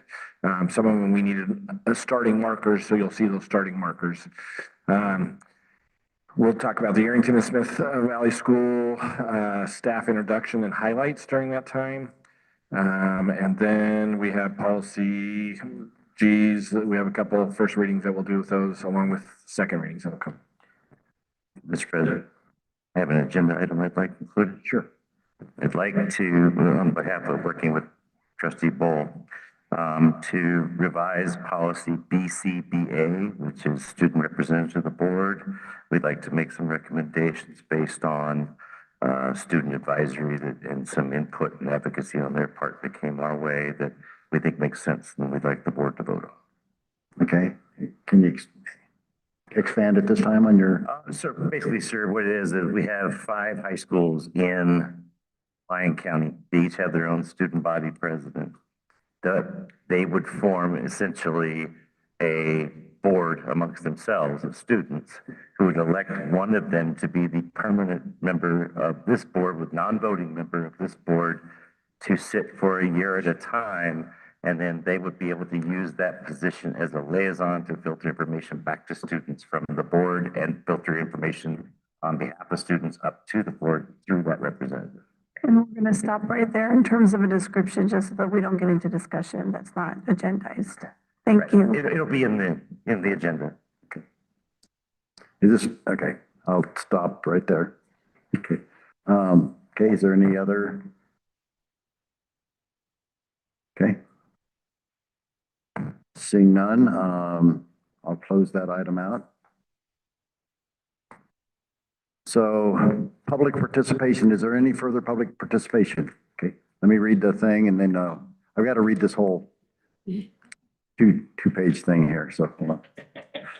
Public participation. At this time, the public is invited to address the board on items over which the board has jurisdiction or control. If you wish to speak, step up to the table, be seated, and state your name. Your comments are limited to no more than 3 minutes per agenda item with a maximum of 10 minutes total.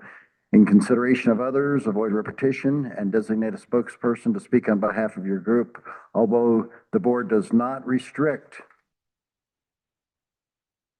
comments based upon viewpoint, comments will be prohibited if they are willfully disruptive, slanderous, amount to personal attacks, or interfere with the rights of other speakers.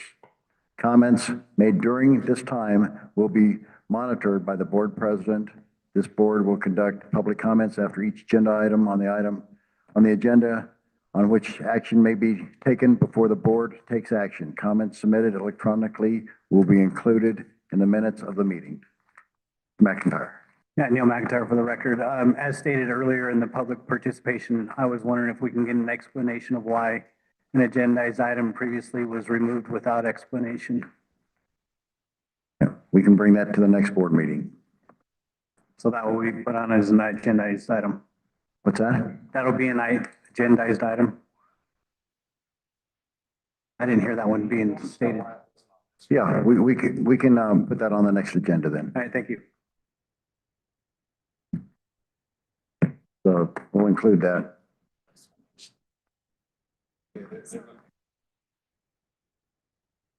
So we're gonna have an agenda item on the explanation of, Agenda item to explain why it wasn't on this agenda.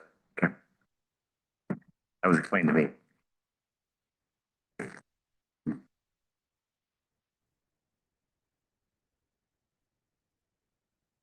Okay. That closes out that item. So what time is it? 10:38? Yeah. It's 10:43, by the way. Sorry to make everyone wait just a couple more seconds. I wanted to thank the other candidates. I thought they were wonderful. Meeting them tonight was lovely, and having 5 people apply for this position was amazing. I'm very humbled and appreciative that I am up here.